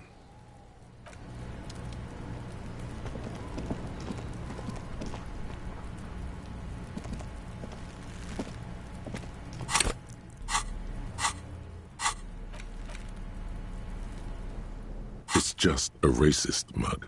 What's there to read here? Not much. Oh boy, here we go. What are you going to say about a broken, tossed-away mug that you dug out of the garbage? Understood. You're that kind of detective. Why don't you get back to your case? The front of this quarterly journal features a large satirical portrait of the late King Friesel. From the sides of his head, a pair of white antlers spread to the corners of the cover. Because white antlers are one of the symbols of communism, they represent a society in accord with the natural world and, at the same time, above it. A shameful way to treat a former king, even one as underwhelming as Frissel. Because Frissel was incompetent, foolish, and cruel. In short, the embodiment of everything the communards wished to overthrow. It's satire, you see. To your disappointment, there aren't any full-color pictures to direct your attention. Just column after column of closely set text, interrupted occasionally by little doodles in black and white. After rifling the pages with your thumb several times, you return to the table of contents. The magazine is divided into several sections: international developments, Kunst und Kultur, and local concerns. Just inside the cover, there's also an editor's note. Comrade, as you know, this journal takes its name from Mazov's immortal expression, Du cristal à la fumée. This was his way of describing the way the rigid, crystalline structures of capitalist ideology turn to smoke under communism. But, like the structures of capitalist ideology, we too are at risk of going à la fumée, unlike many publications which are content to spoon-feed their readers reassuring drivel. La Fumée is committed to telling the radical truth, even when that truth may drive away potential subscribers. So please, if you value our radical Mazovian perspective on contemporary politics, culture, and international affairs, please consider subscribing today. Yours in struggle, the editors. What do you expect? It was laying around the office of the Debarders Union. They're probably bankrolling the thing. You flip back to the front of the magazine. The table of contents unfolds before you. This section includes a long, tedious critique of the latest round of free trade negotiations between the EPIS nations and the Free State of Semenine. You also skip over an article about heavy fuel oil smuggling along the Messina border, something about bear wrestling in Samara, book riots in Yugograd. Face it, you really aren't interested in foreign affairs. You're not even sure where most of these countries are. You flip back to the front of the magazine. The table of contents unfolds before you. It takes a moment, but gradually it dawns on you that Kunst und Kultur must mean arts and culture. As you leaf through this section, you come across several reviews of recent radio plays, as well as a brief artist spotlight featuring a local artist identified only as CS. The main feature, though, is a long essay titled Tip Top Tournée, a critical Mazovian perspective. This so-called artist spotlight is really just a brief Q&A, made all the briefer by the subject's evident hostility to her interviewer. The actual article is surprisingly light on details, but after skimming a page or two, you gather that it has something to do with motor carriage racing. If you don't follow it, you only ever hear about the ludicrous sponsorships and obscene death toll. You think you're settling in for a relaxing recap of the most recent season, maybe sprinkled with some nice anecdotes about a few of the more colorful drivers. Instead, you find yourself skimming a 10,000-word feature about all the politically problematic aspects of Tip Top Tournée. Where to even start? For one, there's the crass commercialism of its sponsorships, and then there's the practically criminal emphasis on deadly motor crashes. Oddly enough, this article has two bylines: Nasteb Encolada Bernal and Exilus Buka. Under capitalism, the article says, every pursuit has its price. Every pleasure, even one as elemental as the joy of racing others around a track, is reduced to an advertising opportunity. Thus, the so-called tournée becomes a competition between increasingly meaningless brand signifiers. Your discount laundry detergent racing against a pack of Astra cigarettes, or even a Fritta. And that precisely is what's problematic about it. Were it not for the promise of random, spectacular violence, audiences would quickly lose interest. At the end of the day, it's the destruction of these 750,000 real races that you're really watching for. You see, one cannot avoid the conclusion that Tip Top Tourney is simply the apotheosis of spectacular entertainment under capitalism. Ah, come on. Can this article read your mind? A certain kind of young man reads 1 or 2 books and suddenly thinks he understands the secret structures of reality. If I had to wager, I'd say they've never even seen the inside of a motor, much less a motor race. I take whatever they write with a large grain of salt. You flip back to the front of the magazine. The table of contents unfolds before you. Unsurprisingly, much of this section is taken up with articles declaring unqualified support for the dock workers' strike. You skim the headlines. Paint the harbor red and white. Martinez tames the wild pines. A city in revolt. First we take Martinez, then we take La Delta. Finally, there's a brief article by the writer, G. Martin, accusing the owner of the Capeside Apartments of illegally attempting to evict certain communist tenants simply for not having paid their rent. One of the editorials proclaims that the more the forces of reaction attempt to crush the body, the more defiant the spirit of communism becomes. Sounds like their bodies just haven't been crushed enough yet. You flip back to the front of the magazine. The table of contents unfolds before you. It's just a racist mug, but it will not happen. The mug talk is exhausted. It is time to return to work. It's the ledger you found in the trash. A pitiful cabbage of white and yellow papers hanging from plastic board, barely held together by a metal clip. This sad display is made complete by the faint smell of urinal cleaner. There's a piece of toilet paper, or is it cleaning tissue? No, it's toilet paper, desperately sticking to the back of the blue plastic clipboard. It's a metaphor for you. It's just toilet paper sticking to the back of the plastic clipboard. You can take it off if you want. If you want it to be kitchen tissue, it can be kitchen tissue. It's not though. It's toilet paper.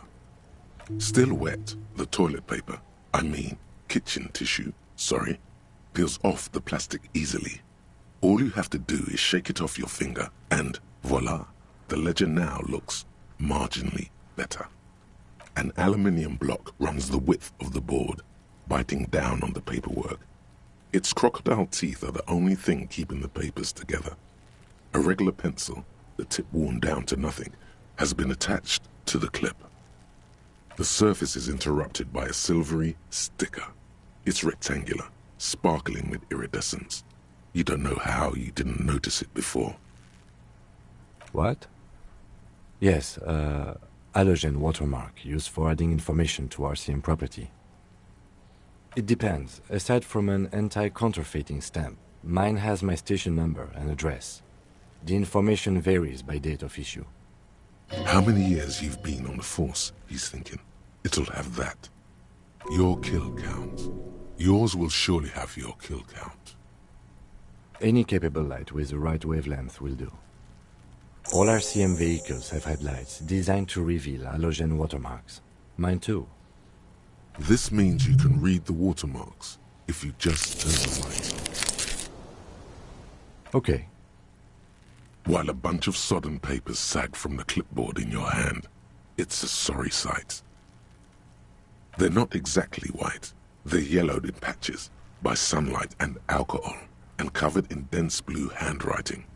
Ink escapes into watercolor patterns, reaching its tendrils across entire pages. The paper itself is checkered, with faint red lines forming short paragraphs. Once in a while, there's a red stamp that exclaims, "Case files commit to paper." The case files themselves are plenty. You count more than 100 sodden, crumpled up, earmarked pages falling apart in your hands. They appear to be sufficiently organized and extremely dense, if mostly illegible. Work, strife, poverty, the Jamrock Quarter. These are handwritten logs of investigations dating back to January 51, this year. The exact number is hard to estimate due to missing pages and an odd naming convention. But there are at least 20, maybe 30 cases undertaken, not completed, mind you. Yes, it appears you employ a, shall we say, robust yet literary system. Each investigation has its case number written on the margins, yet, still more tellingly, most are accompanied by a name. Yes, all caps. One is called The Next World Mural, another The Square Bullet Hole Murders, another yet The Unsolvable Case. Others appear more light-hearted. The guys on a couch in an unexpected location, and the murder at the hookah parlor. Even the rare article-free collapsing tenement. Murder features prominently throughout. You like this grimy murdering, don't you? Wish there was one in there about a drug den.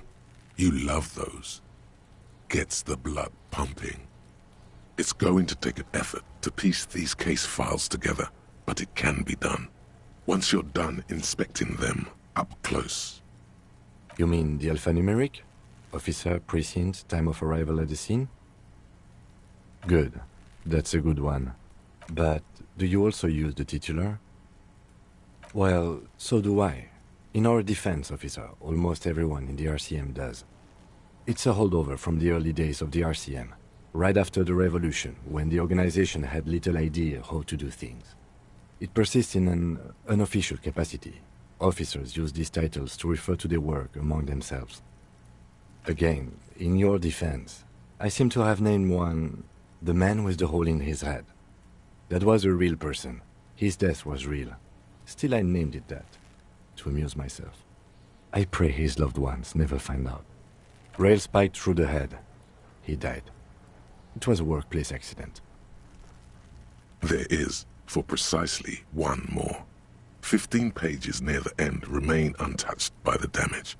The checkered grid forms a structure of passages, breaking the case into subtasks to accomplish. The tasks you've completed flow out of the kind green ape pen in a brash freehand similar to the rest of the letters. The wording comes easily. It's almost robotically simple, a language developed for mental rigor and simplicity. Inspect the victim's body. Interview the cafeteria manager. A satisfying slash sounds across the paper. You're done, it seems to say. And you, and you. And a fuck you to you too. That last one cuts a slash right through the paper. Things to be done and things already done. The composition of reality. This is an extremely useful tool for a detective of the citizens' militia. Now all that remains is to name the case. No, actually. Any ideas? Yes. I have to tell you, officer, I don't appreciate ironic titles. Other officers will have to use this as reference. If it's idiot or cockfinger, they're not going to get it. They're going to think an idiot and a cockfinger were on this case. So, do you have something less funny? Oh, well, then maybe I can suggest one. Okay then. The case doesn't need to have a name. Fine. For inter-district cooperation, let's try one more time. What do you want to name it? Oh, well, then maybe I can suggest one. Oh, that's actually what I was thinking. The Hanged Man. I like that. A good, strong name. We have a very good name for the case now. I'm going to start calling it the Hanged Man. It's good we sorted this out.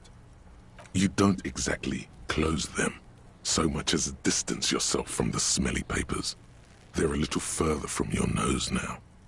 The acidic stench of rotting food is rubbed off on the cellulose. It now forms the base of the experience. This base surrounded by a faint air of spoiled meat, the stuff of death itself, and then sprinkled liberally with the citrus zest of toilet cleaner. In the back, you see thin, translucent copy paper, some neon yellow, some bright red, all covered in boxes, like marching armies. These look like official forms waiting to be filled out. 3. The topmost are misconduct fines, the middle ones are station calls, and the bottommost are field autopsy forms. Each is easy enough to make sense of. A monetary penalization ranging from 20 to 250 real. Severe cases allow for 1,000 real, but that requires special paperwork. The details of issuing these fines are spread out over the rest of the fields. These are quite sinister in turn. They give a date and time for the person to appear at the specified precinct police station. Below the call are the criminal charges you risk by not appearing. A dozen pages of thin copy paper, bright red in color. You see the parameters of a deceased human form waiting to be filled in. Age, sex, condition of internal organs, color of the irises, predation marks, condition of sexual organs. Yes, all that remains now is to fill those forms and hand them to people. Fines for wrongdoers, interview requests for bad guys, and field autopsies to dead guys. The rest of the stinking cellulose is much worse for wear. Being sandwiched between the board and the rest of the paperwork must have spared the fragile copier paper.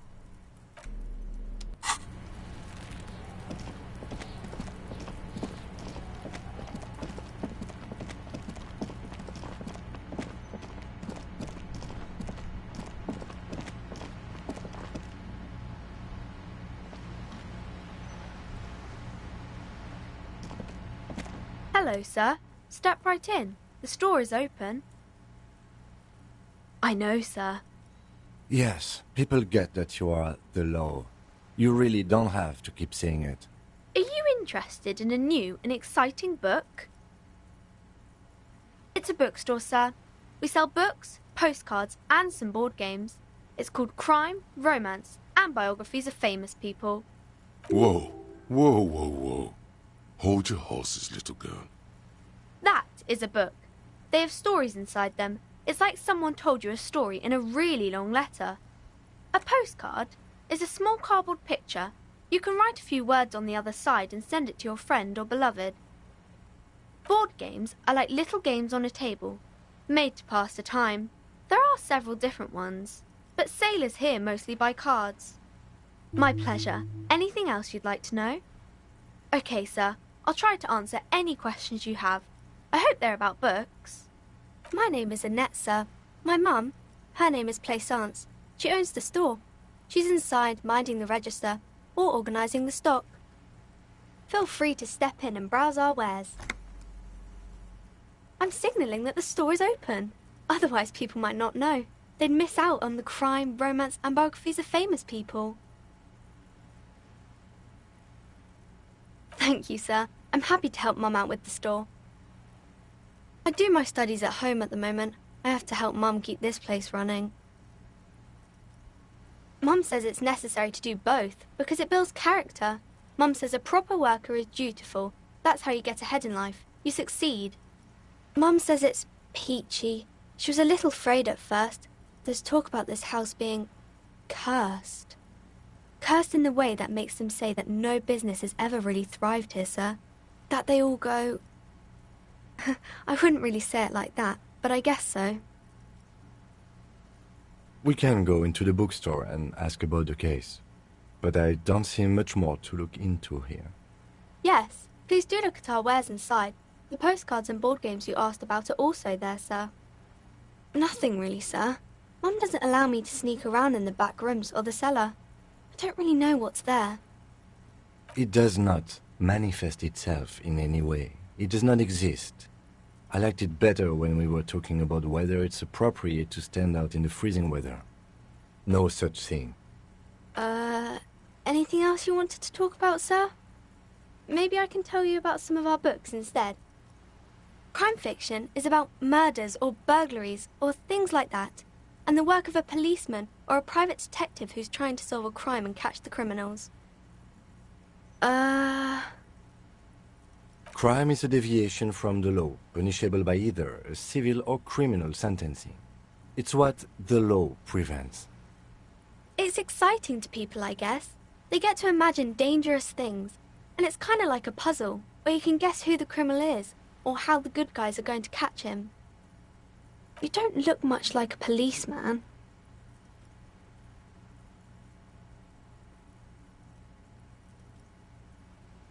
Didn't mean to offend, sir. Sorry, sir. It's just that you don't look like Dick Mullen.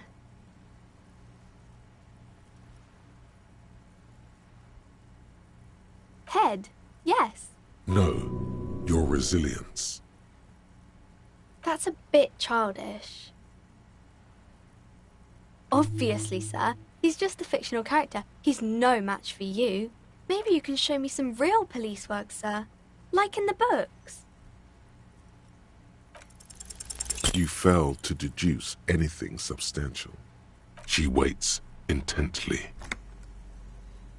Come on, don't be silly. That's not a proper deduction. It's the type of book where there's a rich lady and she has to choose between the good man and the bad man. Or there could be a story about a poor lady getting a rich man. It's about man and lady business, sir.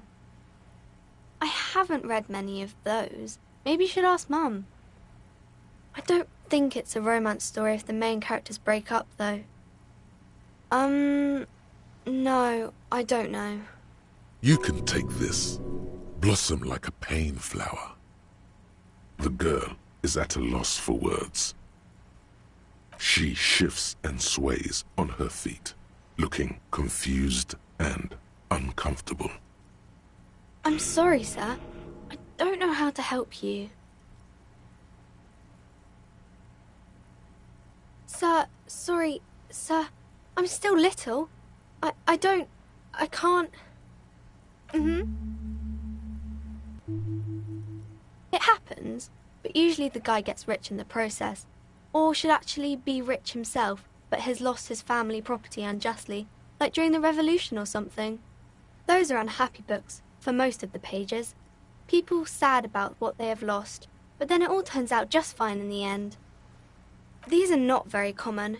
You can't have a choice between bad and bad. Nobody wants to read a story like that. Well, maybe then it's fine. Maybe if the lady then decides not to pick either, because she doesn't need a bad man. Yes, that would be interesting. That's really not a proper romance story. That's more like everyday life. I guess, yes, people in books are always very interesting, especially the romance people. Maybe some about other books? Oh, kings and queens and generals of old, or artists and writers, or musicians, those kinds of people. There's usually something extraordinary about them. I think that's why people read them, to find the secrets of their fame. I don't know about that, but I imagine life is great when you're famous. They're all dogs. Okay, sir.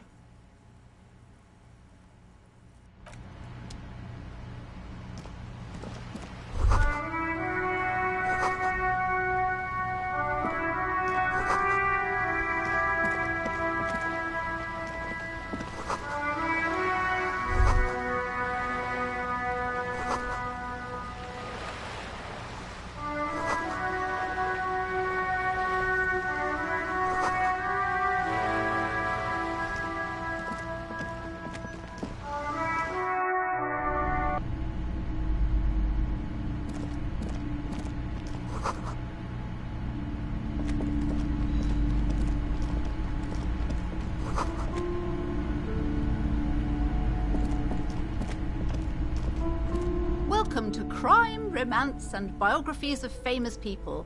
My name is Plaisance. Be welcome, and please take responsibility for the energy you bring into this space. Sir, don't be ridiculous. I certainly will not give you money. I would be doing you a grave psychic disfavour. One has to earn one's success, even if one is a police officer. Handouts are nothing but manipulation. All they do is make you dependent. Son, you got destroyed there. What an idiot you are.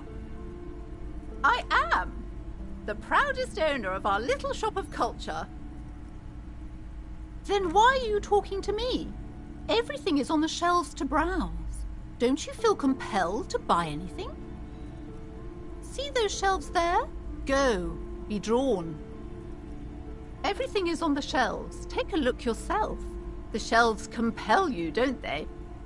She smiles and nods, seemingly relieved. Cursed? Who said that? Annette? I will have a word with her. This place is not cursed. It has a robustly magnetic energy. Good for commercial activity. My business is thriving, sir. Annette, yes, my daughter. I hope she wasn't slacking off again with her nose in science fiction. Tell me, was she at her post doing her job like a proper girl? Wonderful. Did you talk to her? Great. On a scale of 1 to 10, how compelled were you to buy books after talking with her? My precious, her dedication brings joy to my heart. If you have children, I hope they turn out as great as my Annette. As a young girl should be, with the proper attitude, she'll have a bright financial future.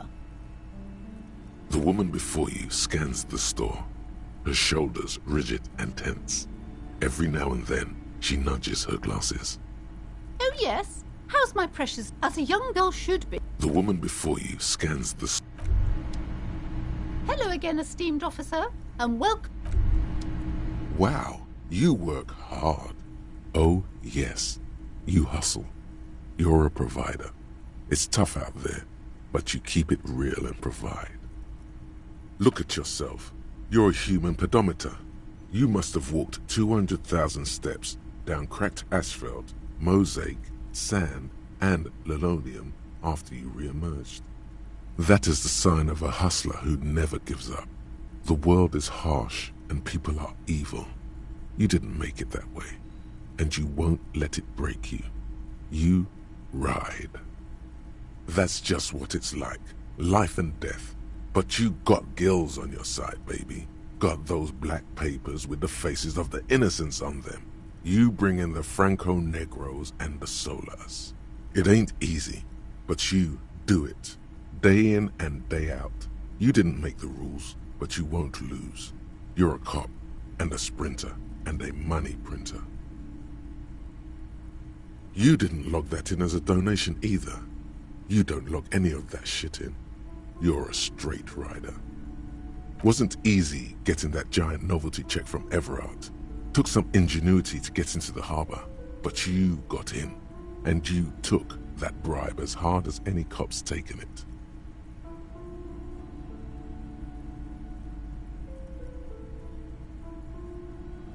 Yeah, you're in the sales business. Shake 'em for shit and then pawn it off. Law officer style. Sure. And has it been easy? Is life easy? Have you not gone into cardiac arrest? Are you not about to have an anxiety attack or shoot yourself in the mouth? But you still hustle 24/7, ride or die. Now, ask yourself, are you rich? That's right. You work harder than anyone. You almost rode yourself to the grave and you're still practically a hobo. Why is that? Because of the taxes. G-Man's got his jam-covered sticky fingers in your pocket, stealing from you every time you buy, sell, walk, talk, fart, so much as sneeze. Every time you wipe your ass, they got their direct and their indirect modes of taxation. Sales tax, excise duty, extraction tax, alimony, one tax that doesn't even have a name. Plus there's the stuff people in other countries pay for that makes them ask for more money from you. Here, total tax duties add up to 98% of all your money.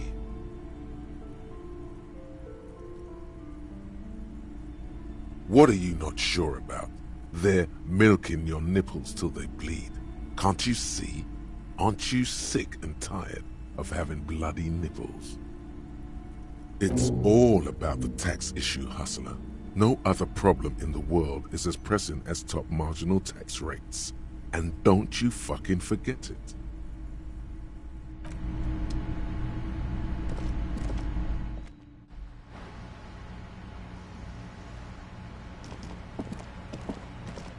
The lights are so pretty when it gets dark.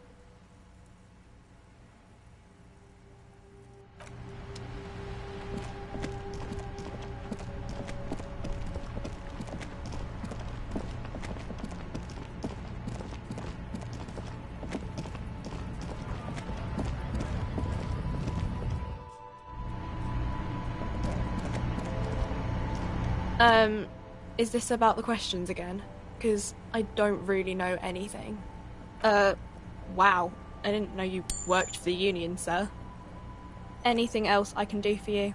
Blow the whole thing on speed and gin right now. Speed and gin. Great combo. Ask some local dealers, maybe. You see several packaged raincoats fill a low shelf beneath a display of croissants and juice bottles. The tear machine stands. Your bottles clunk into the machine. A small cabinet on the wall is filled with various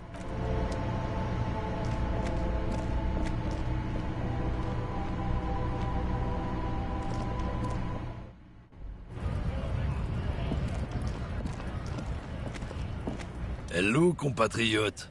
You have something to discuss? Oh man, that's great. Look at that guy go. Haven't seen anything that funny in a while. God damn. Thanks for that, but no, it's not mine. Oh, not much anymore. Apples? Yeah. He's given you the...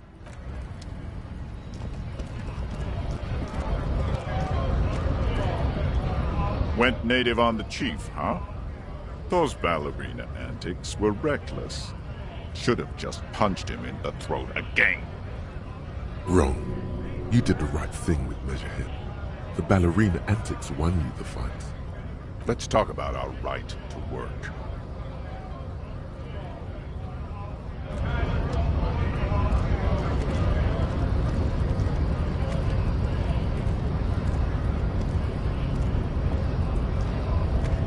Hola, Wandering Man. How can I help you?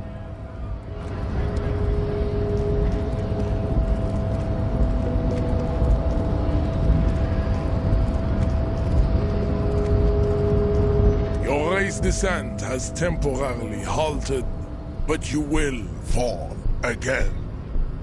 He does not so much as glance at the object.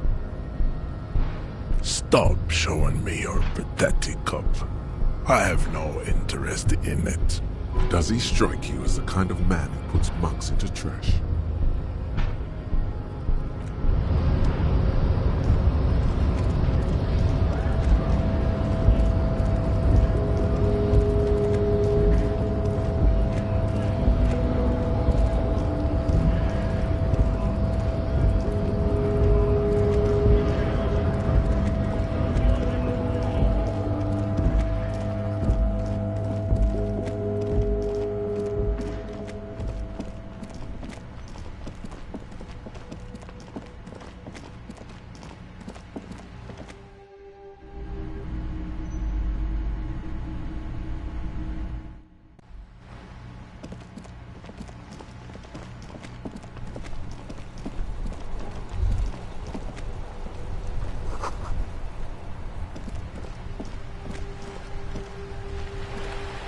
Have you no shame? Whining about your back every time you bring out the measuring tape. René, you're a man with a fork in a world of soup. Please, let's just try to enjoy the game, all right? Look, in his hand, going into his mouth. The sandwich. It's hauntingly beautiful. I'm trying to, but you keep breaking my concentration. You're old. I can see that. We're both old. Now stop grabbing your ass like it's a girl. These manly men are playing balls. This is a ball game. Grab a ball and play it. don't ask questions. Shoot first, ask questions never. That's the spirit. Don't even waste your breath asking about the game. They wouldn't know anyway. They're way past their prime.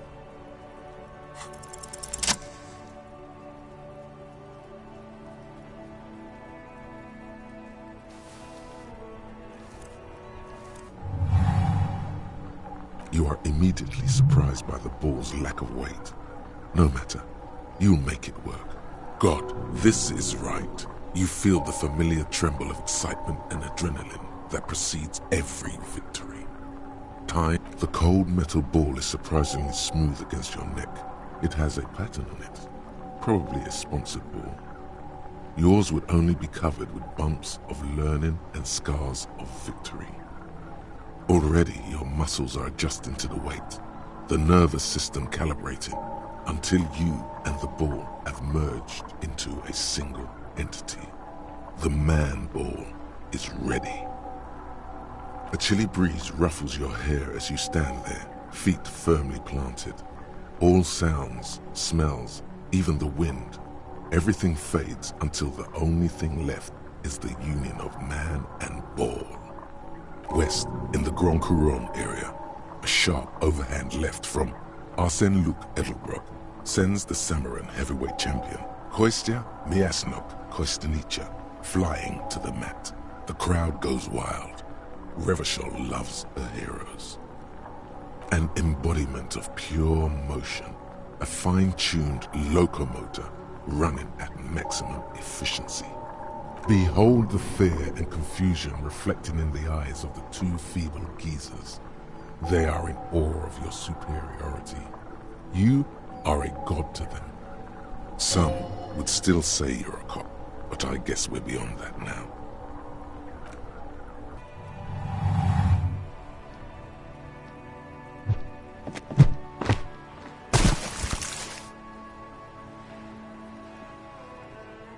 Merde!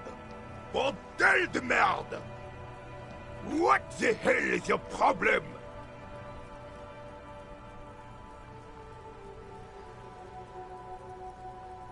I don't care if you are a cop. You do not just ruin someone's game. It's so goddamn disrespectful. A man his age getting worked up like that? Better watch that blood pressure. You vandalized our game, son. We can't play pétanque with 5 bull. Yes, pétanque. You ruined our pétanque game. We want our bull back. Take it easy, René. This is just a misunderstanding, isn't it, officer? No harm done. Of course there's harm done, you orange slug. You owe us a goddamn bull. Good. Mistakes are forgiven, when men at least try to right their wrongs. I believe you will try. Now why did you approach us? Yes, the Debardeurs Union pays me to stand vigil during the nights. Not out of any political allegiance, mind you. I'm an old man. Don't sleep more than a few hours every night anyway, and money is tight. Yes, it does. Unfortunately, I wasn't working that night. Been on a 2-week leave since last Monday. It's a private matter. Nothing to do with your investigation. You see, officer, René is the kind of man who would rather die than admit he needs medical assistance or, God forbid, sick it. A real man's man is just gonna ride it out. I'm fine, goddammit. Mind your own business. It's nothing. Just got to cut back on coffee. It's his heart. No one. The boss has been unmanned since last Monday. There's no other guard. It's just me. No one has been guarding the container yard since last Monday? Yes. It's not actually an issue. I mean... Look, officer. The container yard doesn't actually need a guardsman. Never had one before, René. Monsieur Claire had that booth built specially for him. It's mostly decorative. The possibility of someone being in there is enough to discourage any ill-minded individuals. Evrard created this job for René because he knows the Royal Carabinier's pension of honor and PTSD isn't something a man can live off. A decorated Kingsman collecting tear reflects bad on the whole neighborhood. His words.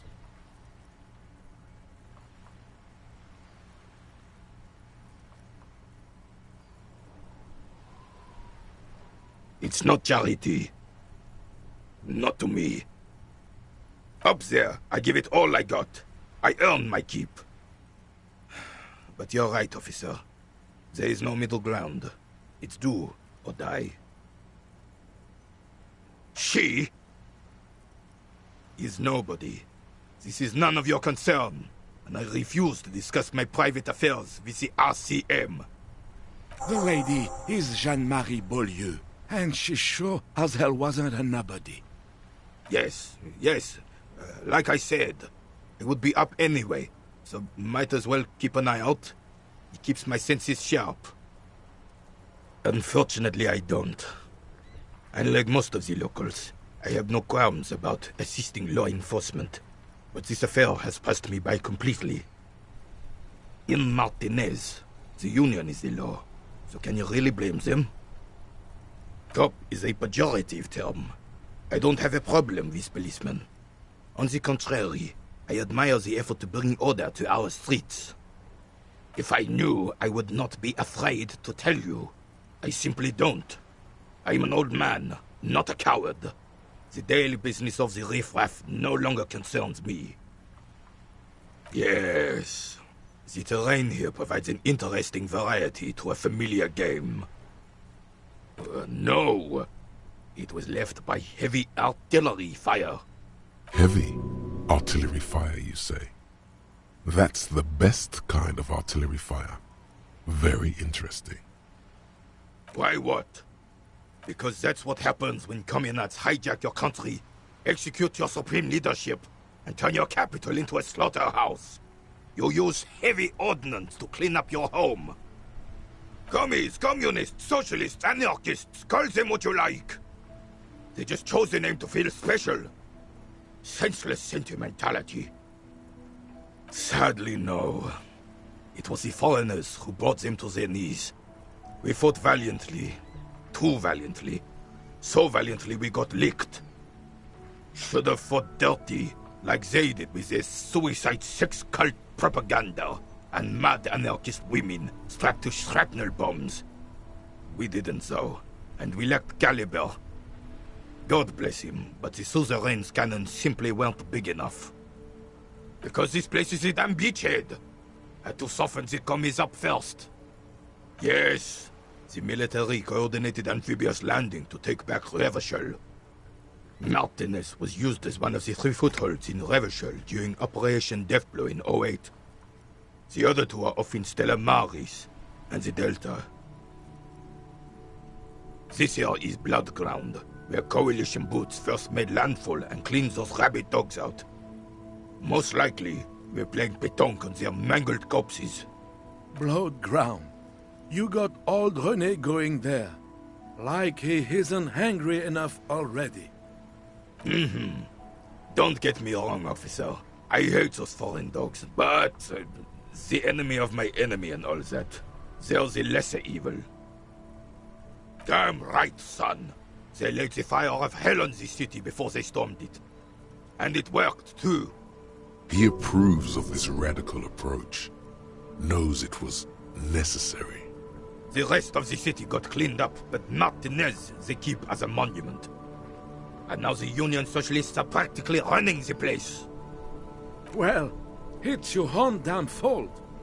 You, we, the coalition, Revachol, whoever you want to blame, never finished the job. Officially, the party never surrendered. Of course they still all influence. You don't even begin to truly understand the players at the table, let alone the specific circumstances surrounding the... What do you think? I'm sorry it had to be them. After 8 years of fighting those hyenas, boiling cats for food and drinking piss in the mountains, I would have preferred if the Right Honorable King Guillaume returned through Revachol, or even if that damn clan Frissel had risen from the grave and led us. Sadly, that was not the case. Instead, all that is just, holy, and beautiful in the world was wiped away, and now it's neon signs with toothpaste ads everywhere. Foreign influence peddling garbage and stupid music on the radio.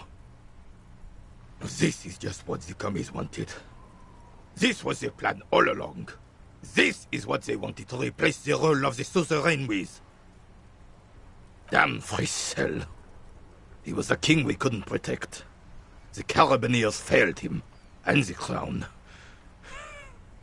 He died in the hands of the Hyperlay, in a very public execution. A true king in both blood and mind led Revachol before Frissel. He would have been better, but the damn commies drove him into exile. The suzerain is the king! Has everyone forgotten already? They've forgotten already. It's no use talking to you. You were still in Daddy's balls when it happened. When we took our last stand against the filth and rode the cavalry straight into gunfire. Ah, yes! King Philip III, on his steed. A reminder of what Revachol once was. Oh, absolutely. At the mercy of a cocaine-snorting tyrant who emptied the treasury so he could sleep on a bed of gold. Cocaine? Cocainum? Sounds like our kind of king.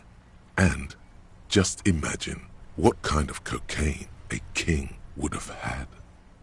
A superpower, feared and respected. A testament to what this country can be under the leadership of a true king. Someone who knows how to rule. Decisively, without fear of offending the sensibilities of the frail and weak-minded among his subjects. This is something the insurgents never understood. Revachol would be a different place if more people realized that.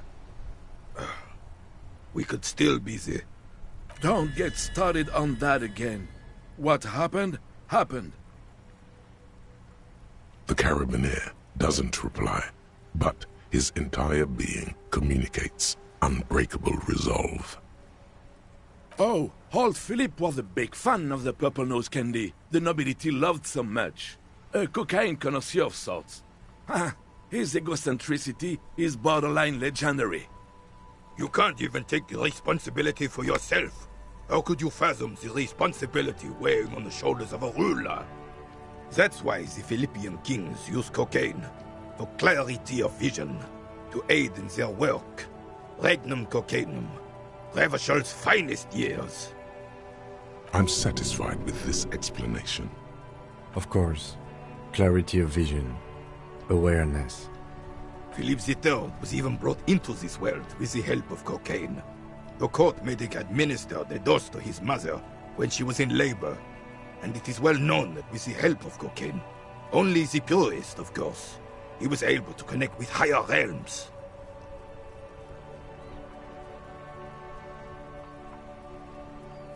From what I've seen of the officers of the RCM... But I don't want to get into a debate about drug policies. Right. Yes. The terrain... Yes. Heavy. Why what? Because that's what happens when communards hijack your country, execute your supreme leadership. Sad should have fought dirty, like they did with their suicide sex cult. This place is the damn beachhead, son. They had to soften the commies up first. Yes. The military mountainous was used as one of the... This here is blood ground. Blood ground? Damn right. He approved. The rest of the city... Well... You don't even begin to truly understand the players. I'm just so damn sorry it had to be the coalition. After 8 years of fighting those hyenas, boiling cats for food and drinking piss in the mountains, I would have preferred if the Right Honorable King Guillaume returned through Revachol. Or if instead, this is just what the commies wanted. This was their plan all along. This is what they wanted to replace the role of the suzerain with. He doesn't. That was 100 years ago. Ain't got nothing to do with anything. This was Rennie's... It's no use talking to you. You were still in Daddy's balls when it happened.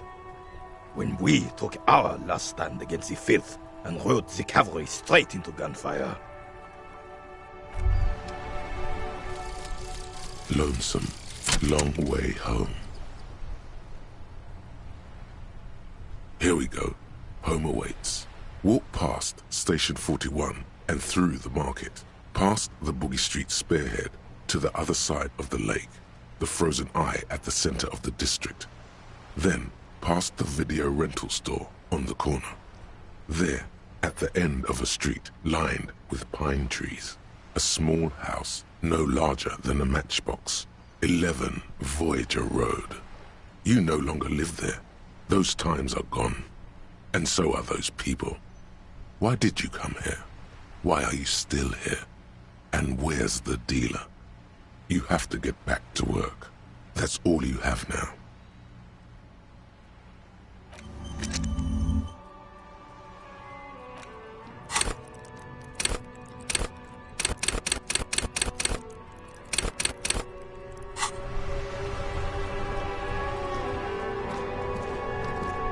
I have really outdone myself.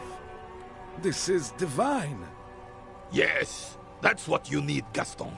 More padding on that fat ass of yours. I hope your heart gives out. René, it's a little pleasures. Life doesn't need to be a struggle. Hello, officer. How might I be of assistance on this fine day? Oh, sweet Jenny. She was the finest woman in all of Revachol.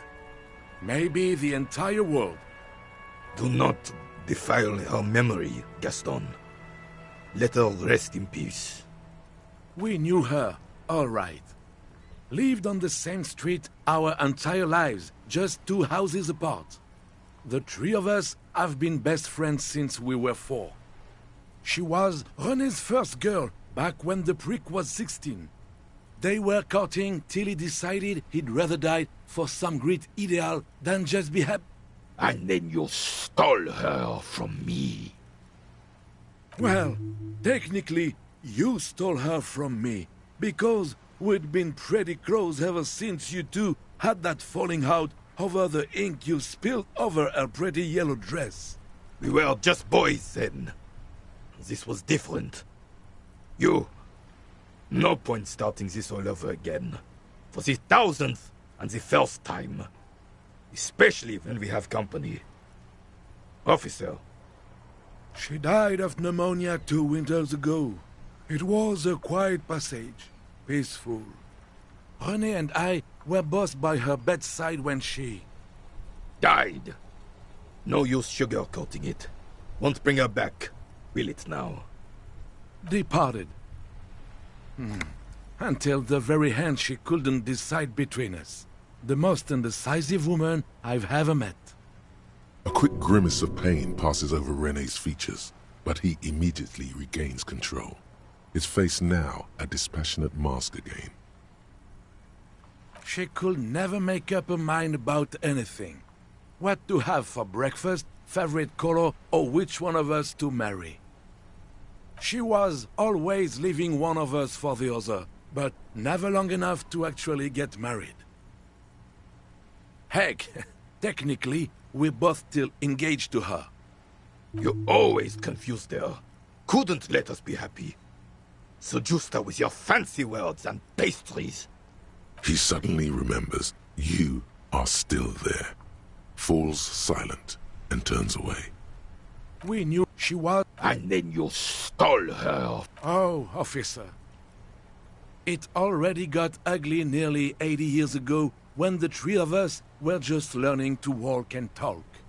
You stole her from me. Well, technically, you stole her from me. We were just boys then. No point starting this all over again. For the 1000th and the first time. Of course, officer. Memories are all we have left. Let me think. I heard someone was hanged and left on a tree for a week. But that's all I know, really. No, officers, I'm sorry. And I really would like to assist. You are both good guys. I can see that. Then help them, you wimp. You have plenty of shoulder with the ghost caviar in the Union. Someone must know something. I wish I could, but I just don't know anything. I always keep my nose clean and don't gossip. Everyone knows and respects that. Respects? I'm not even anyone. Of course he's holding back. His mouth is so full of Union prick he can't even speak properly. Can I at least finish my fucking sentence before you piss on it? Is that okay, René? I'm not anyone important in the Union. I just know Evrard. Everyone in Martinez knows the Clare brothers. I taught these boys human studies and history in the gymnasium. Gymnasium. I love that word. What do you know about history? You never witnessed history. Only heard about it years later, when it had already moved on. You don't know history. The old soldier mumbles something under his breath and turns to face the sea. Let's try not to get caught in a crossfire. Lest we leave riddled with bullet holes. This animosity is ancient. Oh, in many ways, yes. Like an honorary member. I attend meetings and parties, help with little things. Evrard, Edgar, and the older debarders all know me. Oh, yes. Not in the technical sense. I don't have a vote or a membership card, but Evrard keeps me on the payroll, just for the little things. Of course he's not a member. He's not a member of anything. I knew that. He's a Vezavein. Turns the way the wind blows and tries to look important. I hate the socialist rabble, but even siding with them is better than living your entire life on the fence. Never committing to anything. Pick a damn side already.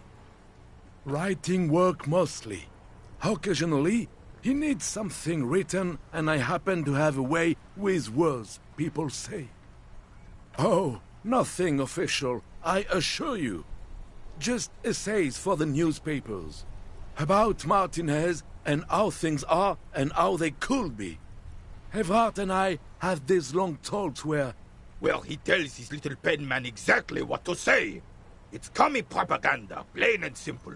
You should be ashamed of yourself. No, thank you. For being consummate professionals. You'll have this case wrapped up in no time. Sure, officer. They are the good... Oh. Of course he's not. I hate everyone. What do you... The old soul. Let's try not... Lest we leave riddled with... No, I'm sorry, officer, but I really don't share food. Nothing personal, it's just a principle. The only one you have. Suddenly you realize how hungry you are.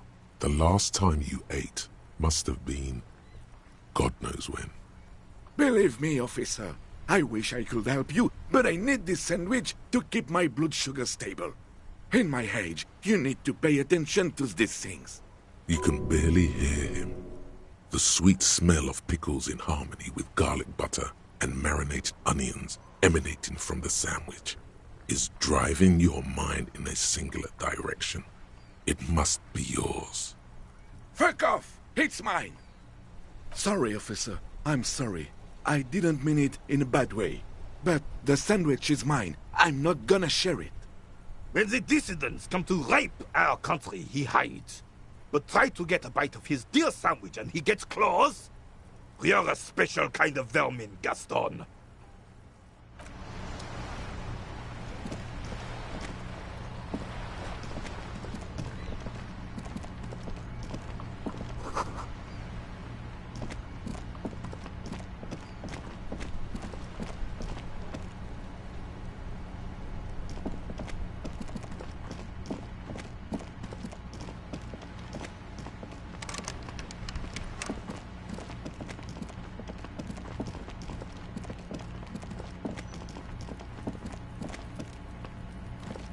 You see a set of tire tracks in the brown slush that...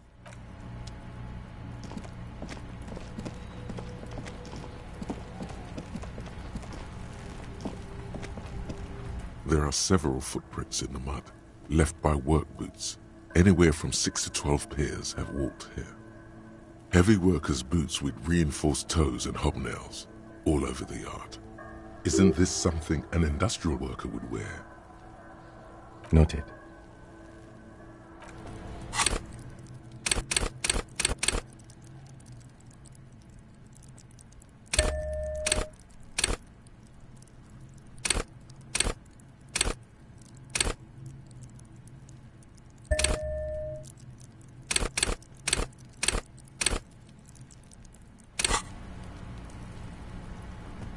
There are several footprints in the mud, left by work boots. What do you think you are? A super detective?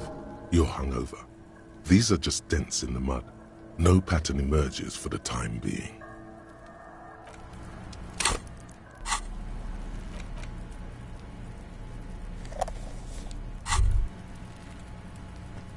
There it is, a brave little army in your pocket.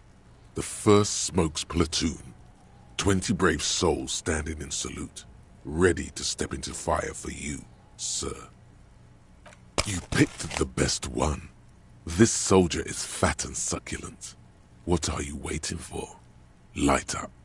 Re-become yourself. People are watching. What a pussy. People are always watching. That's what makes it cool. Now come on. Get a load of this rock and roll cop here, people. Johnny Thundercop fishes a cheap lighter out of his pants. With a flick of the thumb, there's fire. A primal satisfaction. Here we go. The lighter's dark green disposable plastic. Safety's off. In your case, the safety is always off. Repercussions? There's a high risk of glory, with a mild chance, cool genius. Smoking makes you into an intellectual. Everybody knows that. It will help you concentrate a bit. That much is true. Thick, warm smoke gets sucked down into your lungs. Immediately, you feel a warm nostalgia fill your head, body, and soul. A nostalgia for yourself. The man you were in your youth. Johnny Thundercop is back, and he's chill as balls. In the bottom right corner of the screen, there's a cigarettes button. Cigarettes gives +1 to intellect skills. Logic, rhetoric, conceptualization, visual calculus, encyclopedia, and drama.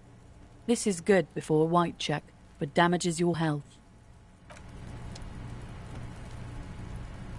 There are several footprints in the mud, left by work.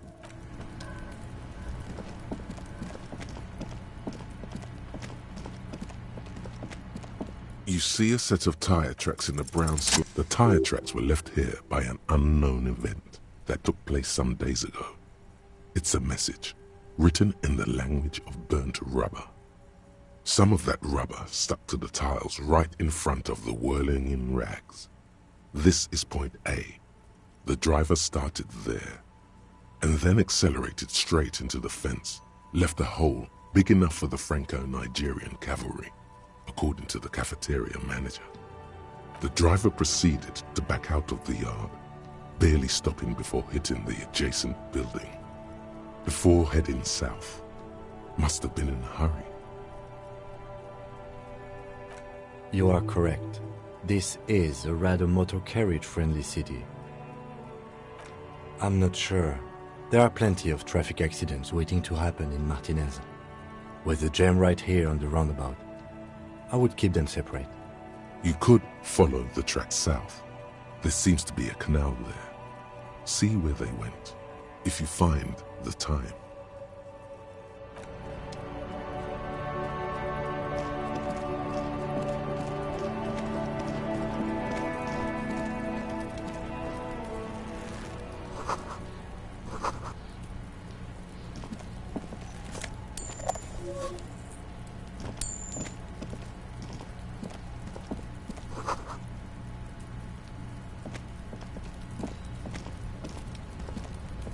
inconspicuous pile of the roofing material, Eternite.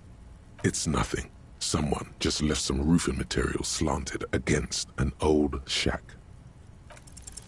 Because there's a secret door hidden behind the panels of Eternite. That's why they're too orderly. There it is. You see a shabby little door.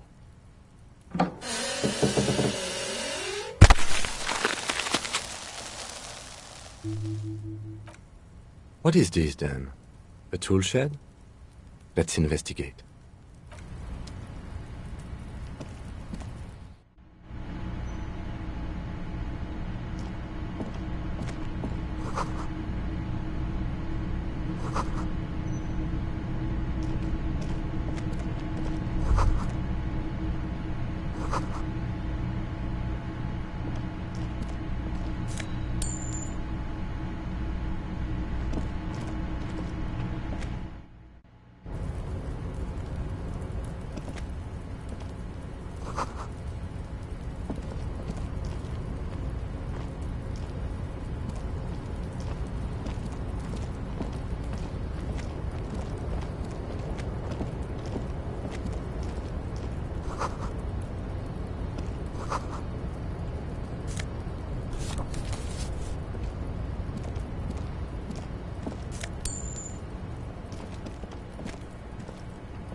Be still, my beating heart. It's amphetamine. Sweet amphetamine. The lieutenant isn't studying the powder in the mirror. He's studying you. No, I'm just a regular detective, thank you very much. Of course, detective. Swift justice. Don't worry, we don't have to investigate every trace of narcotics. Yeah, swift, lightning justice. Faster, harder, justicer. But that there was an interesting find. An alternative path into the harbor that the kid uses. Well done.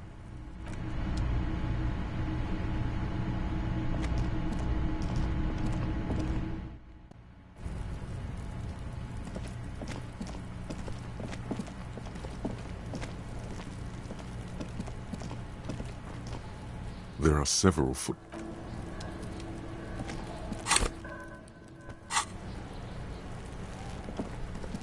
Fuck does Kuno care? You found Kuno's secret door to Kuno's secret shack. It was closed for 5,000 years. How the fuck did you get in? Shit. Get the fuck out of here. You can't do that. He can't do that, Kuno. He's trying to fuck at you again. Pigs can't displace. Can't do that teleport shit. How did you like it in there, pig old boy? Kuno's got a lot of cool shit there, right? Oh, that? Kuno decapitates pigs. That's just a Kuno demo tape. Yeah, Kuno plays on snuff radio, fucks pigs, live, fucks their heads off. Kuno's a cop killer. That's where Kuno gets his daily hit of electric. Kuno Shazam. Kuno rides the fucking lightning in there, pig. Bet you'd like to ride the lightning too, wouldn't you?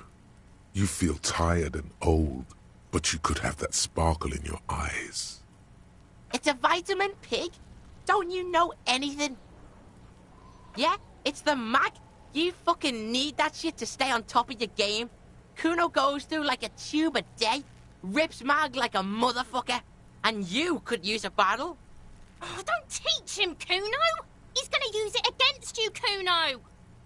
You're not getting this, Pig. It completely takes away the hangover. It's like you didn't do anything. Like you stayed home playing with your choo-choo. Fuck you, Pig! Don't do mag! You're gonna OD and you're gonna fucking die! Oh, that? What?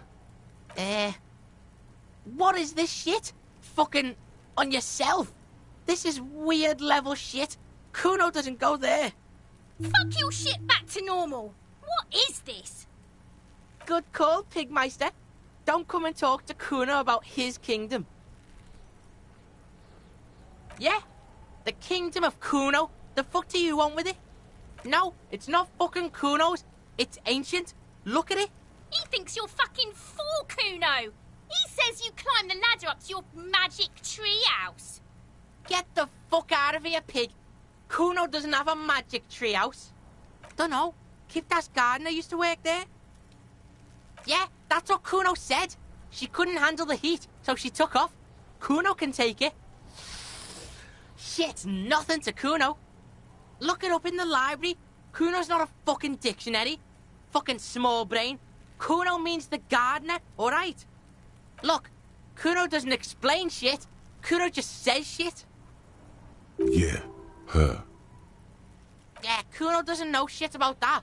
That shit is beneath Kuno. Listen, listen. Kuno doesn't care about this small-time shit. Just listen. Kuno saw what you did there, dumpster diving. Sad shit. Kuno could hook you up with some sweet rags. Shit like Kuno's wearing. Your size, good price. 500 real. You'd have to be blind not to notice the giant white letters F-A-L-N running down his trouser leg. Look, Kuno ain't seen shit lying around, except for that up there. Now you want performance gear or not, Grandpa? The lieutenant remains silent, but his expression couldn't say, "I told you so," any louder. Pig, these are found modulars. Liquid fit, performance crotch, urban survival shit. Made in Mirova by scientists. Pants scientists. Believe it, you need this shit. These could drastically improve your chances of survival in the urban wilderness. Coach Physical Instrument endorses these pants. They are tartan ready. Alright, Pickle. Shit's rolling. Don't do business with the pig, Kuno. He's gonna steal all your money, Kuno. As you can see, Kuno and C don't trust you. Can't do business without trust. There's more to his distrust than being a pig. He feels threatened by something obscure in you. What that is, however, remains a puzzle for now. The fuck? A mug in the trash? Is this about the fucking clothes again? Yeah, Kuno sees where this is going. Kuno's got that fast brain. You saying you pigs are after the mug fucker, 'cause he's the clothes fucker? I can't hear you, Kuno. Speak louder, Kuno. Shit, that's tense. Someone's going to the beat-down basement, huh? Mug guy gonna get tied to the radiator. The kid may have something there. He's already come up with an interrogation technique, too. Kuno doesn't know who put that shit in there. And if he did, he wouldn't squeal. But if you find out, maybe you can... Stop turning into a pig, Kuno. They're trying to get you hooked on the snitching. Get away from my Kuno. Yeah, get your bacon shit away. Kuno doesn't like to be seen with the popo. Get your shit done and out of Kuno's face. Yeah, whatever. Kuno doesn't give a shit. Kuno doesn't fucking care. We should think about calling it a day, maybe. The nights are still miserably cold this time of year. You should take care of that, then. Let's talk to him anyway. An officer of the RCM shouldn't be sleeping in the street. We'll figure something out.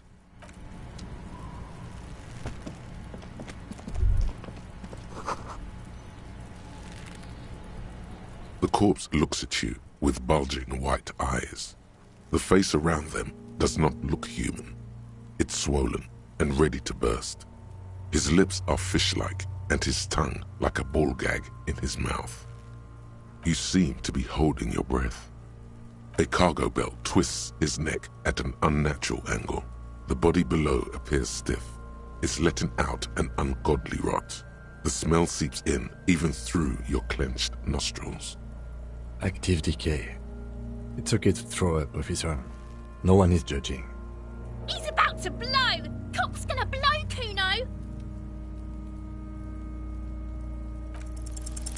The smell is repulsive. It pushes in from your mouth, more instant and more familiar than anything you'd expected. More fever than odor. It fills your mind, flushing you from within.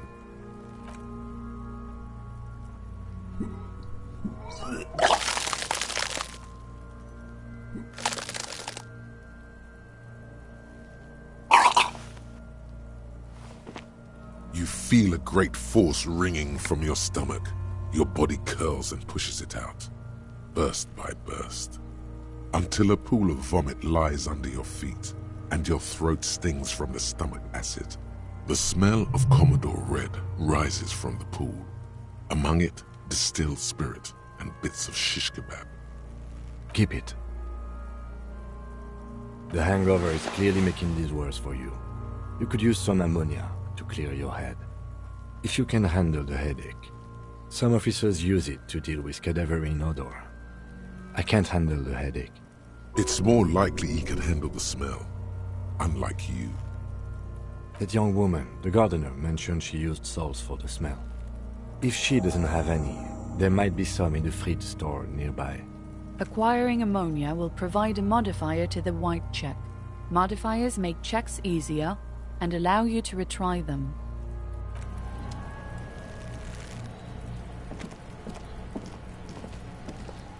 There are several foot...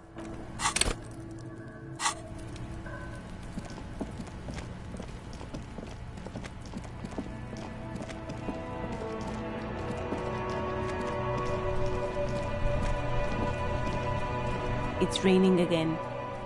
It was clear just an hour ago. Sure, I'm done with them. Go easy on that stuff. It gave me a terrible headache. I'm a nighthawk. What can I say?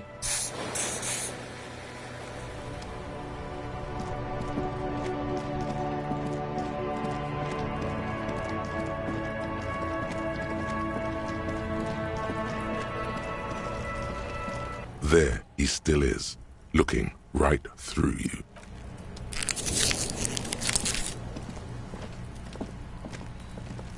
There are several footprints. There he still is, looking right. You crack open the ammonia ampoule and breathe in. The odor of death is still stronger. It's a spell of the mind telling you to run, and your stomach to wring itself empty. With your eyes squinting, you stand in it. Your muscles tense up. The vision in your dead angle darkens. You feel the sudden urge to push your hand into his soft gut. They do after 7 days, yes. We are deep in decomposition here. The man before you is naked, but for a pair of underpants and enamel boots. His skin is greenish, marbled with decaying veins and blotched by lividity. A fading web of tattoos covers his chest and shoulders. The cargo belt used to fasten him to the branch above appears industrial in strength. The material appears to be ceramic. Its clean white stands in stark contrast to the decaying flesh above the knee. The man wore thick polymer socks, probably for padding. A fine array of interlocking plates covers them. Delicate and fragile, they feel alien to the world around you, out of place somehow. These are clearly not boots. They're armor, possibly part of a larger set. Indeed. Technically speaking, these are sabatons, not boots. Ceramic plate, zirconium dioxide, most likely. This is where the make would be. Under the heel, fair weather model T500VE. I'm guessing that's vitreous enamel. This is advanced stuff. Piece by piece, He's been out here for 7 days. It would be odd if they didn't. We should keep a lookout for these species. The armor could yield information. This is one thing he might actually know. If you wear those pieces, it will help me protect your mortal coil. Yes, bullets will fly. They always do. And the coil is fleshy and mush and permeable. Cast it in ceramic shell.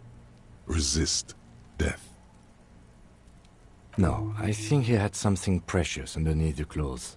They had to remove the jeans and shirt we found to get to it. And this kind of armor is often worn under fabrics.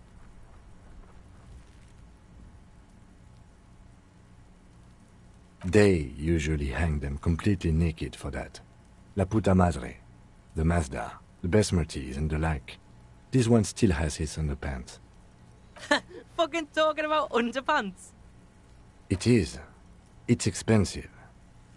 We've requested similar material for our tactical units for years now. The constabularies deemed it too costly. In that time, we've lost 6 men to semi-automatics. For a full set, about 4 years of wages. By catching, do you mean, let's not log them as evidence? Let's steal them? It means disciplinary hearing. That's for us to find out. My initial report on the area suggests he was a security guard for the harbor company. But that's just hearsay. Just something I scraped together from my station. An area report on Martinez. I'm sure you did the same. I agree. This equipment is way beyond what a guard can afford. A small bell-like sound fills the air, like tapping on the side of a porcelain cup. The pry bar in your hand is itching for some action. The metal connects with the same ding. The sound does not appear to get louder. The only difference is a barely audible click underneath. Sounds like the end of a long dice roll. Did you hear that? A click? This is a kinetic redistributor. It spreads the incoming energy horizontally, from plate to plate. When the plates connect, there's a click. That's the sound you heard. See these lines? Faint, organic lines cover the plates where they separate into smaller ones. These plates then divide into smaller plates until there are hundreds of them altogether. The stench fills your nostrils. As you push downward, an ominous creaking sound comes from above. Stop! Pig's gonna pull his head off. Brutal! You're about to pull his head off. Do it, homo! Stop obsessing about your sexuality, officer. You are about to seriously compromise the coroner's case. Indeed, from this angle, it does look like the neck isn't going to take much more. Being dead for a week has all but liquefied his muscles. What are you trying to achieve anyway? Why are you hanging on to that boot?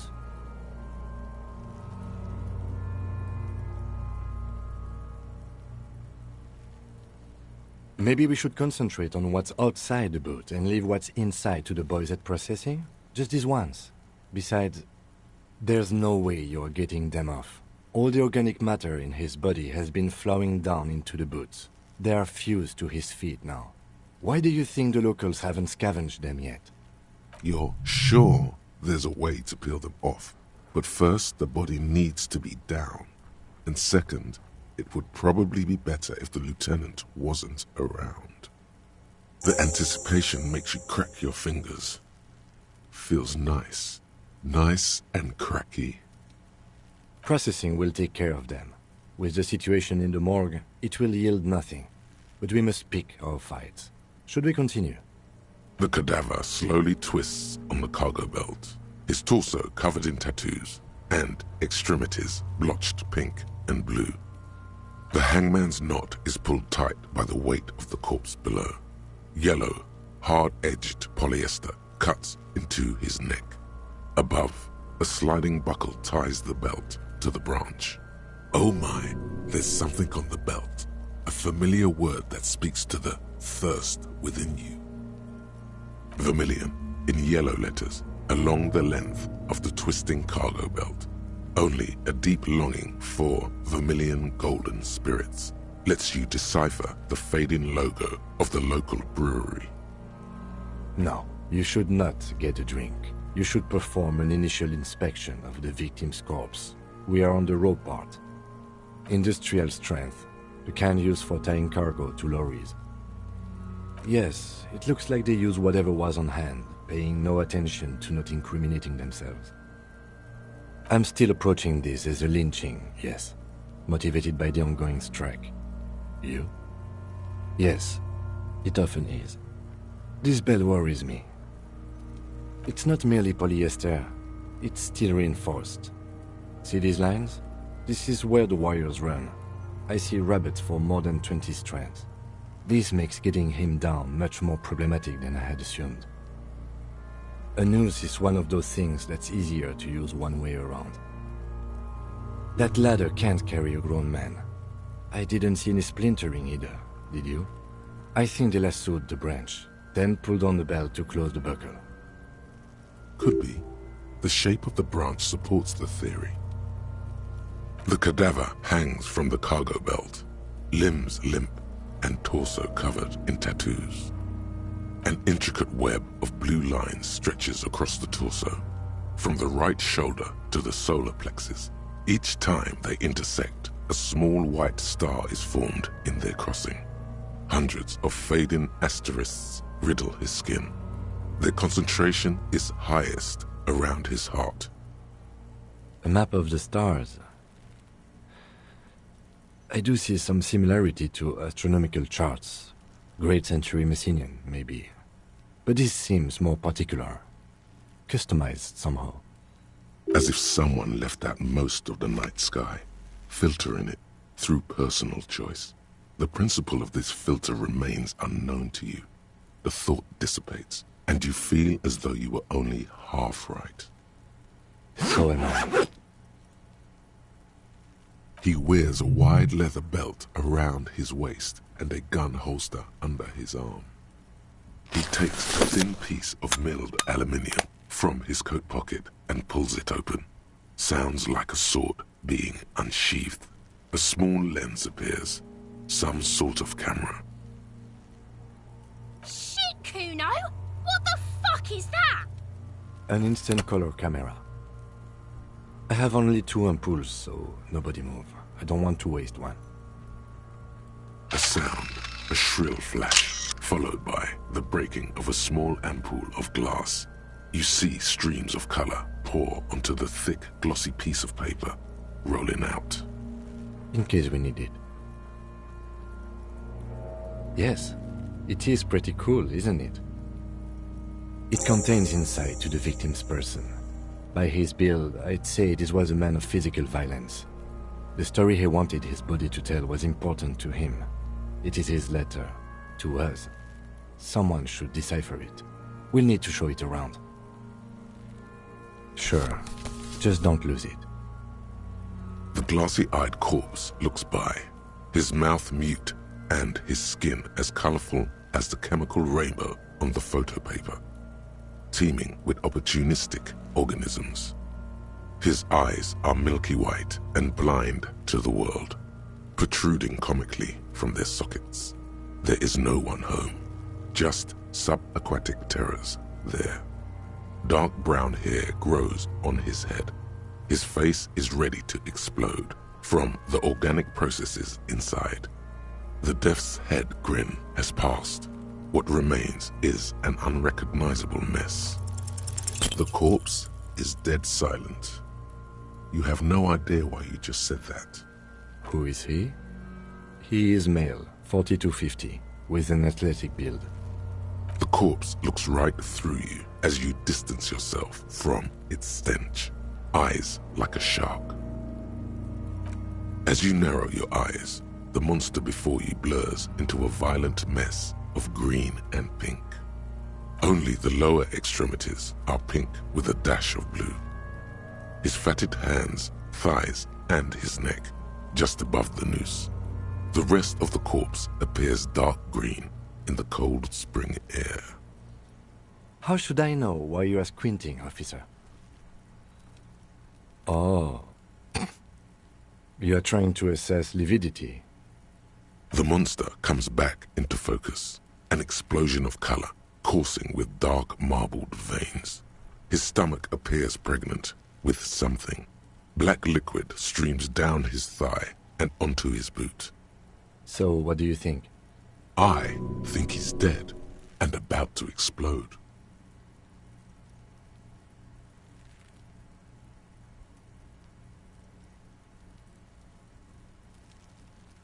There's a strong buildup of gases, yes. Rigor mortis becoming livor mortis. He'll be fully limbed by tomorrow. I don't think he'll explode. I hope not. I agree. Totally dead. Dabadoob-doob dead. I think he was upright immediately after death. Blood has gathered in his hands and feet, and his neck. The noose acted like a tourniquet, keeping the blood in his head.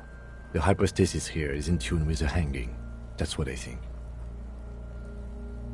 There's always a chance.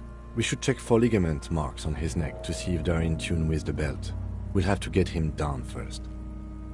A pool of blood and feces has eaten into the frozen mud below the man's feet. Purge liquid is dripping into it, drop by drop. The victim appears to have contained no more than half a kilogram of digestion at the time of death. The fuck he's saying? Talking about shit. Did we? I don't feel lucky. The pool... The victim... The fuck... Maybe. I do. Most of them are post-mortem. Maybe even all of them. The delinquents have made our jobs harder with their little sport. Stop talking in riddles, coin slot. It means you fucked him up good, Kuno. Fucked him up brutal-like. But there is no breath to catch. Only the cadaver filling the air and your nostrils. He slowly rotates before you, decomposing. Are you sure we finished the preliminary examination of the cadaver? We might miss some of these things once he's done. The cadaver slowly twists on the cargo belt, his torso covered in tattoos, and extremities blotched pink and blue.